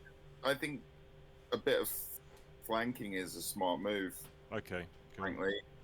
So yeah, I would. Yeah, Okay. do that. Mightio, cool. I don't have the same senses as that Kloppy fellow, but I feel like an ambush is upon us. Okay, cool. So everybody please make an initiative test, and whoever's carrying the lantern, which I guess is that, did you say it was Clem? I wasn't. That's me. It's you. Yep, Okay, it's Tom. you can plus 10 to your initiative score. Anybody else that has excellent vision, you can plus 10 as well. Night vision, you all have night vision, so there's no penalty against you looking into the dimness. So everybody please make an initiative test. Sure, I'll do a roll. I'm rolling. What did I roll? 37. That's a pass, I think, isn't it? Your 37 initiative. Yep. My initiative is 37. Yeah. Yep. You failed. Oh, is this your roll? 95. That's lucky. That's lucky. That's not quite a critical fail. So Tom and Tom and also Klim, you sort of walk along and you can hear the drip, the blip, blip, blip of the water, sort of off of the sliminess of the cobblestones of the walls of the building of this is the tunnel is making you actually, Quint, it's not making you, it's making you very homesick, actually. And you feel very comfortable down here. Even the pungent, sweet smells of many people's offerings to the sewer gods is actually quite sweet and kind of makes you just remember the times quite nostalgically. So you sort of get a little daydreamy and your mind isn't quite on the task at hand. Tom, you do not like this very much. This is a very claustrophobic, tight space. Although the rivers are shit, it's one of those things of medieval life, I guess. This is absolutely against what is natural and what you're comfortable with. So you're not in panic state or anything, but this is definitely something that's distracting. You don't like this feeling.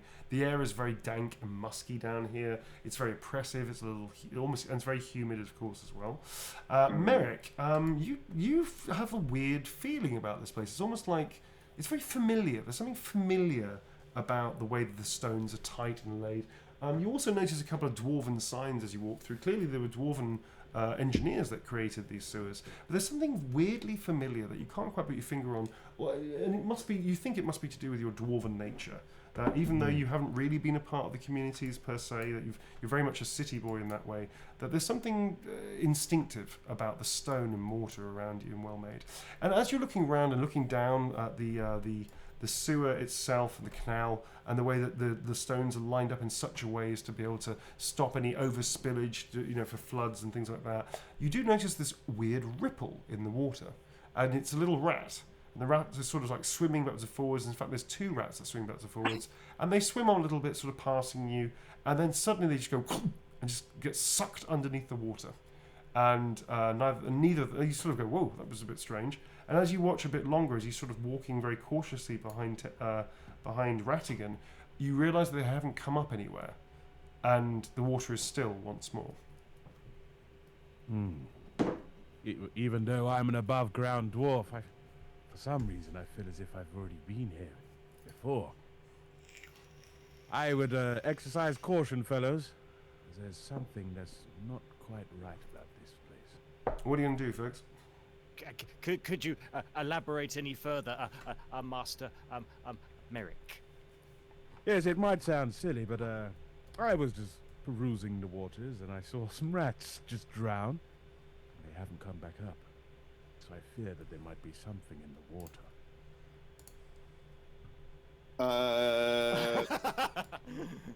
Swing my lantern out over the water just to see if I can see anything. Sure, you do so. So you sort of swing the lantern over the water, and the water looks very still, very quiet. In fact, weirdly, the sort of current that does sort of run through the sewers also seems to sort of like be banding out to the sides, almost like a stone's been thrown into the center of it, and is like very gently lapping either side. As you're sort of doing that, you're sort of peering a bit closer and closer into the middle of the effluent. And suddenly, there is this weird, nauseous stench that assails all of your nostrils. And the sewage in the channel suddenly heaves forwards and undulates. And in the middle, a huge tentacle. Oops, that's too big.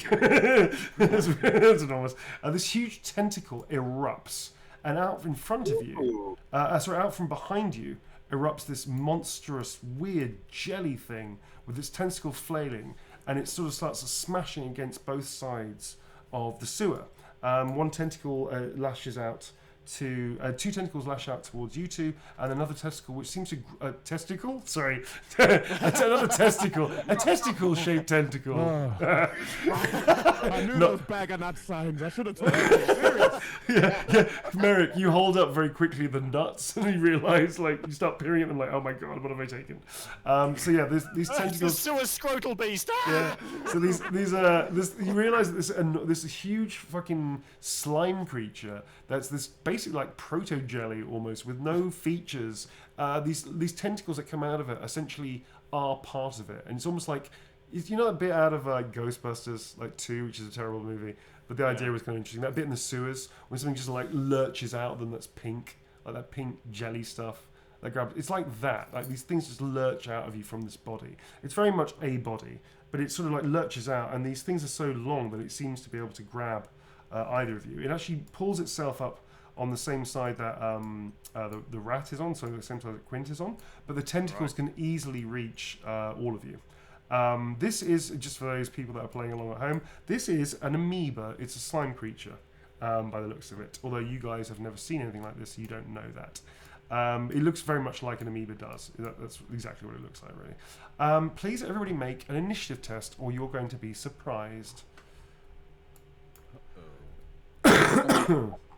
There's no question. Okay, so folks, surprise means they lose their first round, and it will go first. That is a critical success. 3. Nice. Okay. I'll take it. Okay, so I'm going to. The special rules for you, sir. That's a critical failure by the looks of it. You were. I thought it was 100. Was that 100? Was that a critical failure by you, sir? Yeah. Wow. Okay, I'll get to you in a second as well. Right, a crit failure that I roll. Not only a crit failure, but it's the worst type of crit failure. It's 100, which is the absolute worst. He's got the lantern. He's got the lantern. Yeah, he's got the lantern. So and Clem, you pass your test. Okay, so this is what happens. The amoeba erupts. Quint, your martial prowess and your constant honing of your skills as a knight puts you immediately on edge. Your instincts flare in. You do a combat roll and turn mid-roll to turn back and face this amoeba. You're going to be going just after Merrick will actually. Merrick, you don't know what it is, but something instinctive inside you just kicks off. The hairs on the back of your head well, you don't have any hairs on your head. The hairs on the back of your your back hair. That's your tash hair. Yeah, even better. Your tash hair just goes flumph and just fluffs out just like a pussycat when they get really pissed off and annoyed. And it just fluffs out in warning of danger. You can now mark down that you have tash sense. That when things get under certain special conditions of my choosing, your Tash will sense danger before you do. So put down Tash sense. That's a special GM thing. And so yeah, you immediately activate, and you sort of flatten yourself against this wall as this tentacle lashes out towards you. You're going to have one free attack on this tentacle if you wish to. And as you do so, you also notice the other tentacle grabs Ratigan and sucks him straight towards this monster. He drops the lantern, which you catch in midair because you rolled a critical success, so that thing doesn't get explode. Or there's oil in it, by the way, so it can explode if you smash it against something. It'll erupt it as like a Molotov cocktail. And Tom's character is now suspended. Ratigan's now suspended above the effluent channel and is being dragged towards the body of the amoeba, and is like his feet are starting to be pulled in from this initial sneak attack.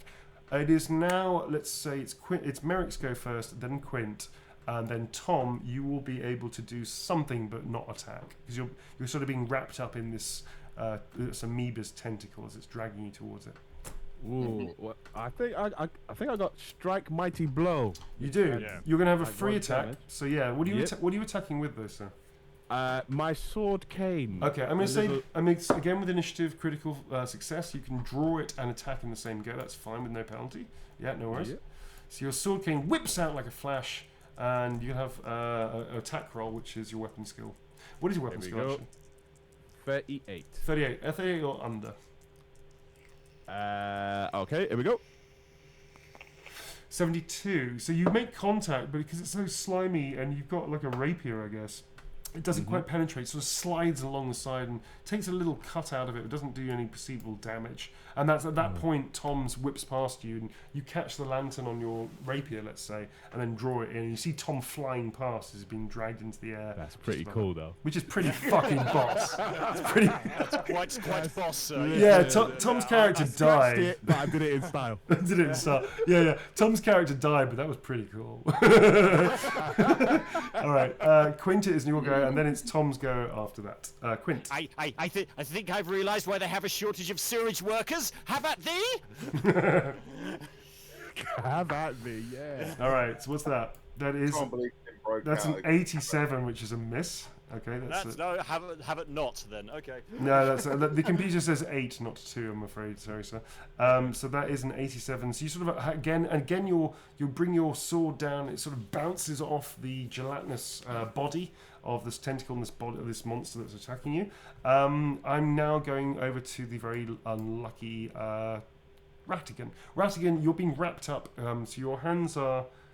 In fact, actually, let's see what happens. Please make a strength test to see exactly how sort of engulfed in this tentacle you are. So that's your strength times 10, and that will be your percentage to roll under. Strength of 4, right? 93. Okay, that's not a crit, but that's a failure. So you're pretty wrapped up. You've got one arm free, but the other arm is pinned, and you're. I have such bad luck with these dice. Yeah, I know, and I know. There's no real accounting for it either. So you are here like this. This tentacle is wrapped around you like that. It's like this gelatinous thing like this. So you got one arm that's trapped here. The other arm is free up here. And I'm going to say your little ferrets are on top of your head right now, holding onto your hair and beard for dear life like this. That's you not looking so happy. And that's the tentacle monster. Can I do something? Yeah, I'm just drawing the tentacle monster's happy smile because he's grabbed you in a tentacle. Now you can do something. Yeah, go ahead. What do you want to do? So you can do something. You can't attack it though, but because you can attack it, but only you can't use your staff. I'm going to say your staff's on your back. You won't be able to use your staff to attack it physically. Looks like you're being attacked by a Dorito. I yell to Mr. Spidge. Yeah. When you're ferrets. I'm gonna yell to him, change me, and I need him to get the ingredient for one of my spells and to put it in my mouth. Okay. I love it. I love it already. Fantastic. So I'm going to say this is do you have the characteristics of the ferrets? What? Do you have the characteristics of the ferrets? What do you mean the character? Their stats. I gave you their stats years and years and years ago. I don't know if you have them. Or not. To hand, no. All right, I'm going to base them on something that's like a ferret from the Warhammer role, but that's Yeah, fine. I seem to remember in the book there is. There's something like stats. there's actually a ferret for them. I think. There Okay. is, So I'm going to find that because that is going to be a fact. I found something like it. Okay, that's fine. Yeah. Okay. So what are you going to tell it to do? He can just. He looks around your body, sort of squeaks a little bit, sniffs a little bit, and then sees your ingredients area in your dressing gown. Have we established that it knows what ingredients? You trained Yeah. it. You trained it. You spoke to it and trained it, and then over months and months of living with these ferrets, since it's been like about almost a year or something. Like it's been 8 months since you've met these ferrets. You've managed to train them over time to recognise which individual ingredient it is that you need. Yeah. So the ingredient I need, I'm not going to tell you what the spell I'm casting just yet. You might be able to figure out. Okay. Is some weasel hair. Oh, I know exactly what you're casting, and yes, mwah, chef's kiss for that, sir. Very good, very good. Yeah. Okay, this will be interesting. I mean, technically, I could probably just like nibble it, like get a little bit of their hair or something. Maybe. You can, yes. You can actually. They can offer you some hair to you. Yeah. So and seeing as my arms are trapped, I'm basically just gonna bite on this shit and see if it will work that way. Yeah, you can just chew on some of their hair. That's fine. Okay. Yeah. So the idea is he'll carry the bit of this hair up to my mouth, and he puts it in my mouth, and I sort of go, "Arr, whittly dee," and Of course. at that point, if all goes to plan, Yeah. I should go through a very sudden and quite Violent change. Sir, you will ruin the onesie. yeah. Merrick, you suddenly okay. So Tom, carry on describing. I'm going to say something to Merrick in a second, which may be quite a huge shock for him. Yeah, go on. Well, I change into a man-sized. Is it a? Hang on, sorry. Oh God, I've lost. I change into a man-sized weasel. Yeah, basically what you see is Tom starts thrashing around uncontrollably, almost like he's having a seizure or a fit or something. And out of nowhere, his entire body just explodes in fur and muscle. And you see what once was a man is now. You also note he's ripped the costume that you helped buy him. The Schlongerkorn costume has been ripped asunder, and it was a rental. You still have the back half. I'm going to use temporarily Fleck as a marker. But didn't we have like an otter? Did we have like a fucking ferret, a large giant ferret? We don't have one yet. We need one. Clem, we need to make a ferret thing for him. I'll see what I can do. Yeah, don't worry. It's fine. Okay. We got this for now. This is going to be it. So yeah, he just erupts and becomes this enormous fucking weasel. And he looks exactly like a weasel, just he's fucking 6 foot long now with with a 2 foot long tail. And he just erupts and explodes the jelly that's wrapped around him. It just explodes it violently. Tom, you can make. Have you got an enhanced initiative and stuff now as well? I can't remember how that worked. You got all the stats for that because I do not have those stats. I mean, I was kind of figuring the shapeshift as well would mean would lose its grip on me. Yeah, you explode the jelly around you, absolutely, and you're going to do a little bit of damage to it. I'm just worrying, you're just in midair, and it's a question of whether you can sort of jump in midair and land either side and where you want to land. I'm just trying to work that out. So let me have a hunt to see if I actually did do any stats for your giant thing, your giant weasel. Do you have the stats with you? Please say you do. Again, I don't remember getting stats for the giant weasel form. I think we just increased certain things. Okay, I'm going to make this up on the fly. Sorry, folks at home. This was something I completely forgot that you could do. I do not have any stats for you, so I thought I gave them to you. All right, never mind. I'm just going to make them up as I go along. That's fine. I'm going to say that you get. We'll go stat by stat. So as we need to use your stats as a fucking weasel, I'll just add them. I'm going to say it gives you plus 20 to your initiative as a weasel, as a wereweasel. That sounds pretty accurate because they're pretty wily things. You'll get an increase to your strength, not your toughness. You'll get an increase to your strength of 1, and your wounds will be temporarily increased by 2, let's say. And then we'll go with any other, and you'll have minuses to things like dexterity, leadership, fellowship, all that kind of stuff as well. Yeah. And we'll go through that as we need to. Your weapon skill is the same. Your ballistic skill is 0. So because you can't use any like bow and arrow or anything, but everything else will catch up as we go. You get 2 attacks. I seem to remember that. You get a bite attack and a claw attack. You can't use weapons, and I don't believe you can cast magic as a wereweasel. I'm pretty sure you can't. I was do about that. to ask that actually. Pretty sure you can't. The reason being is that you need the dexterity. Even though you're a simple fucking bumpkin wizard, you still need to be able to speak in an arcane language, which is for you is basically Old Worlder. Can I speak at all in weasel form? No, you can't. You speak like a weasel. You have never tried it. This is only the second time you cast a spell. I did want to open my mouth to speak, and it's just like. Yeah, you can do that. You can try. The one thing that does happen is that this is completely new. I hadn't even thought about this, but I'm going with it. Both Noodle and Mr. Spidge, you suddenly hear these 2 little voices. And one of them goes, "Oh my God, he's done it again. Well, you should really talk to us first. We were not prepared for that. Yeah, luckily we got good reflexes, eh, mate?" And you suddenly realise that Noodle and Mr. Spidge, whose voices I now instantly regret, and I'm going to do better at finding. Do you like the voices? Okay, I'm not telling you about them. Aren't they? Yeah. They're a little bit. Yeah. Okay, so these 2, you suddenly realise that Noodle, who's a girl actually, and Mr. Spidge, you can hear everything that they say. You can understand them, which you couldn't last time because you're in the middle of battle and stuff. But you're completely aware of these 2 fucking ferrets now. You can hear everything they say. They've managed to jump off next to where Merrick is. They're actually over here where these 2 dots are, like there and there. Okay, Clem, we also now need apparently ferret models.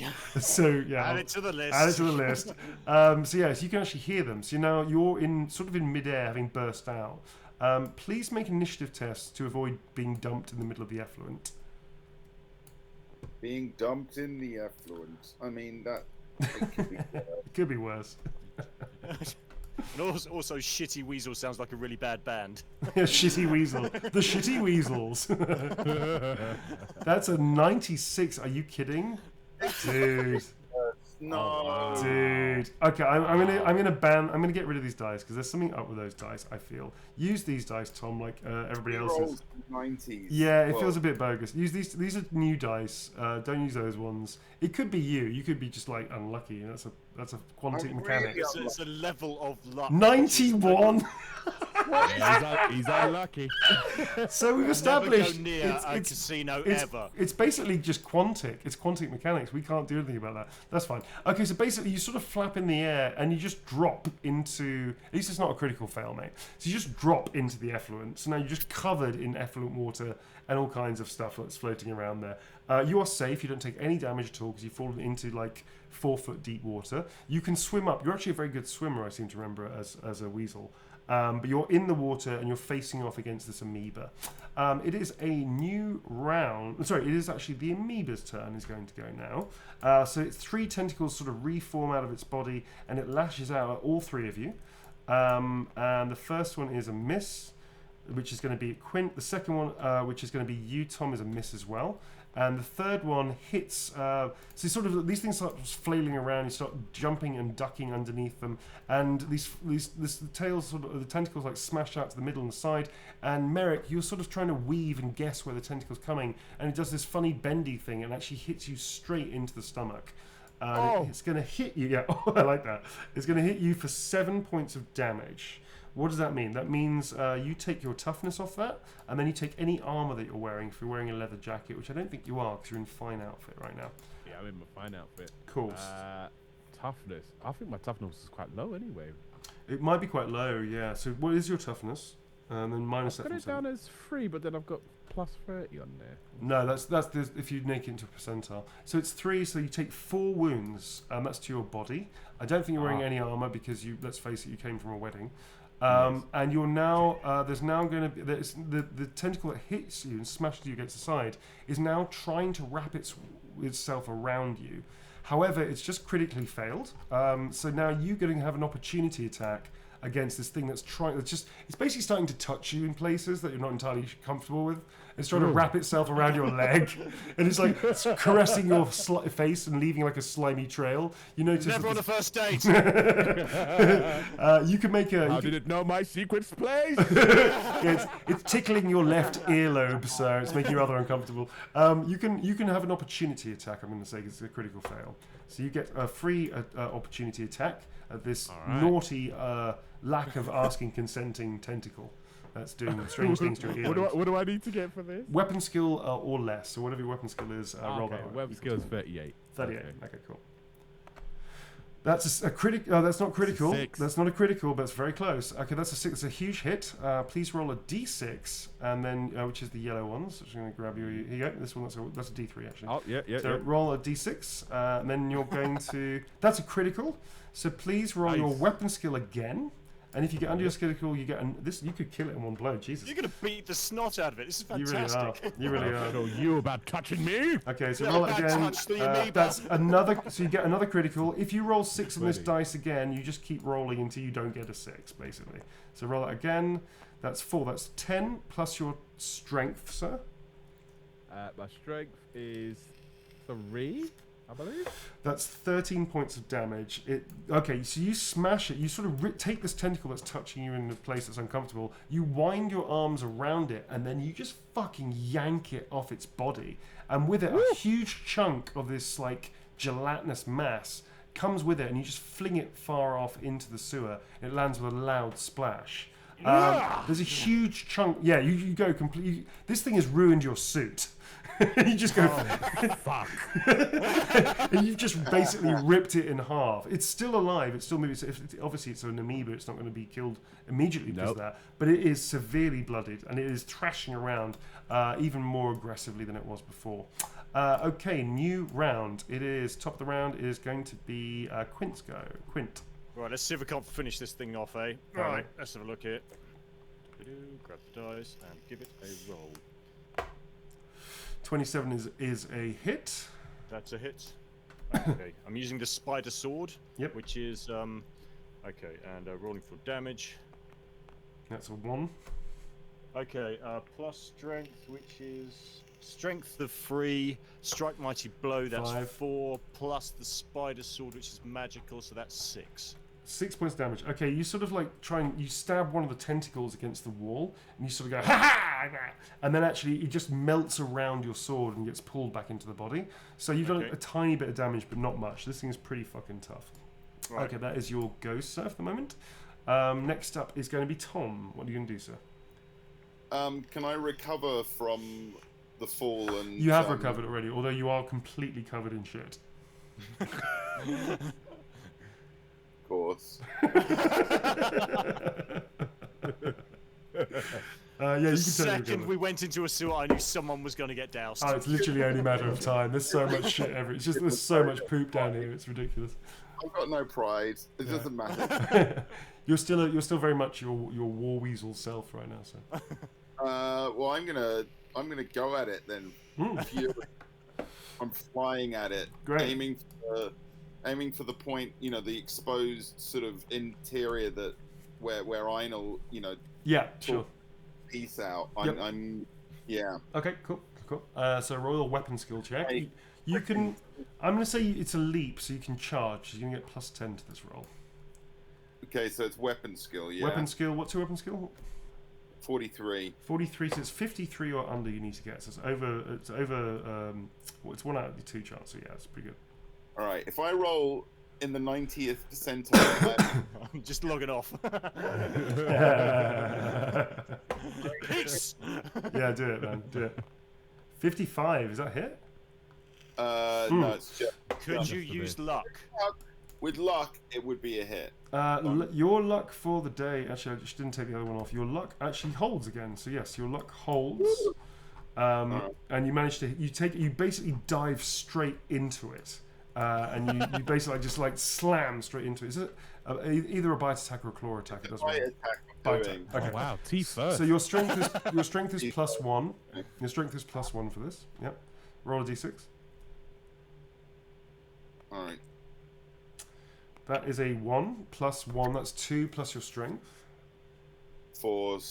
That's 4. So that's 6. Okay. So again, you sort of bite into it. You can't quite get a good enough hold, but you manage to take a chunk out of it. Again, it's sort of starting to back off a little bit, but it's still very much alive and kicking.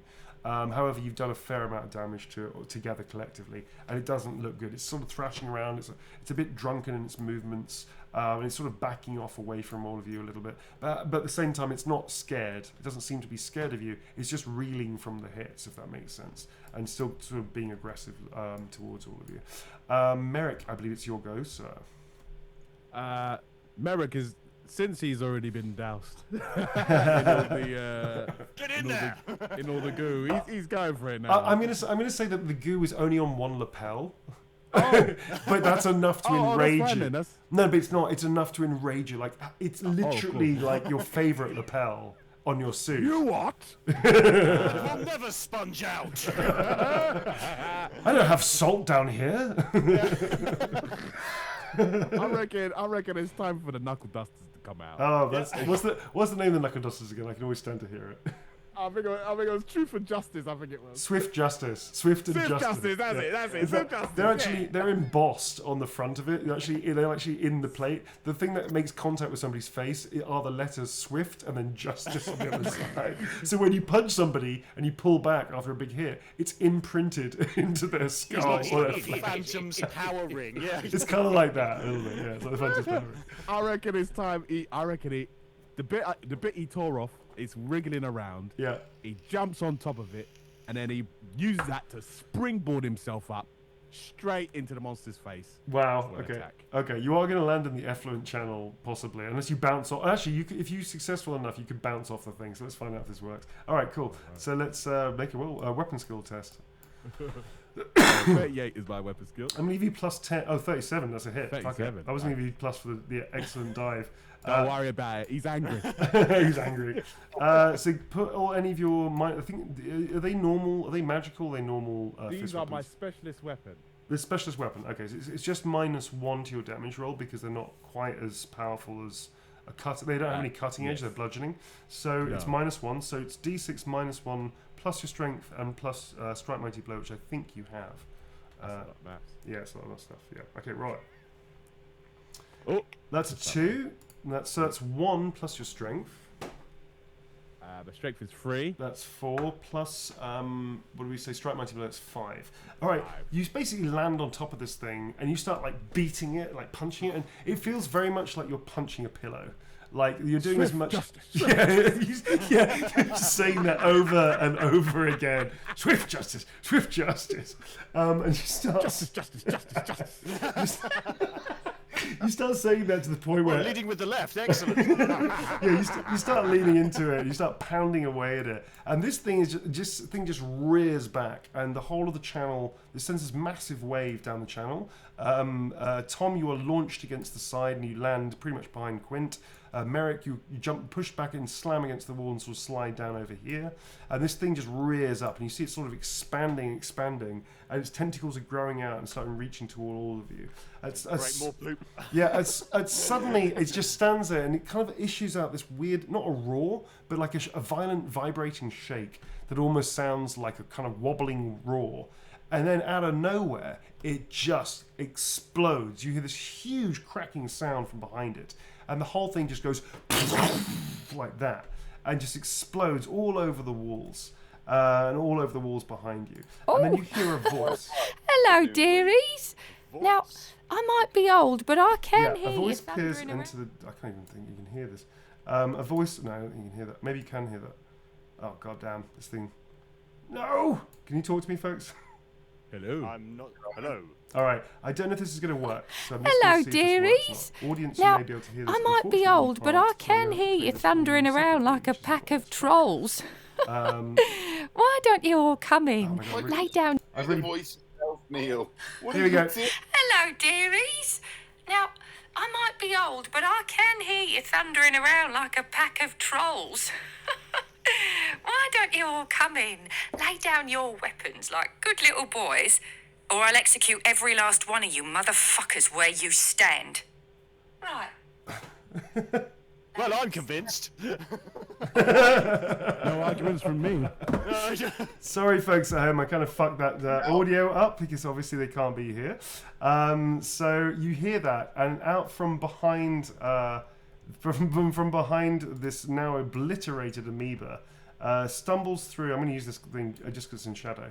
You can see a figure in the shadows ahead.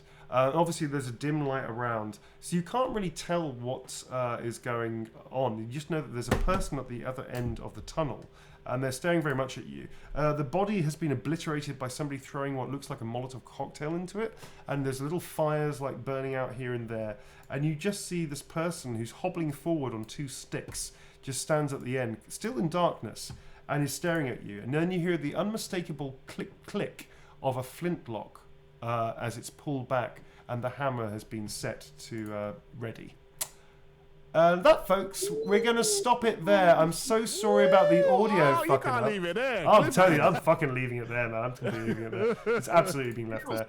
Neil delivers on the cliffhangers. 9 times out of 10. Yeah, I'm sorry I fucked up the audio for people at home. I didn't realise it wouldn't play out that you can hear it. So people at home, you may have heard the audio stop and start a little bit. My apologies for that. But yeah, I hope that it made sense the second time we played it out. But yeah, that's basically it, folks. Welcome back to Season 2. Fucking new and improved, eh? I hope you all enjoyed it, folks. We are going to not tell you about who this mystery person is. But we're going to leave that till the next time when you find out exactly what the fuck's going on and what our boys are going to be up to next time.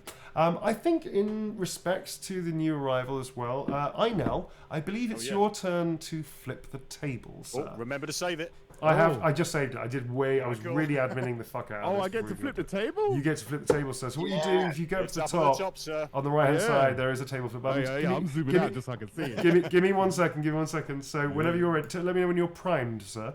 I just want to say huge thanks to everybody that's still with us after 2 years of the Vagabonds, season 2 now. Thanks you to the mods. Thank you to everybody supporting the channel for generally just being cool human beings and this great community, especially the Vagabonds, because we really like the show. And it's been a long time. It's been a year since we last did it. And I'm really glad that we get to bring it to you again. Thank you, Tom. Thank you, Clem. Thank you, Einel. Thank you, Vagabonds, for giving it and bringing it, and all, as always. And yeah, we'll see you soon, folks. Take it easy. Flip the board. Flip the board. All right, folks, take it easy. It's beautiful. It's beautiful. See you soon, Not folks. suck. Take it easy. Oh. Look for our socials for when Tom and I are next back on. See you, folks. Bye. Bye-bye. I didn't even know we could do this. Oh yeah, man.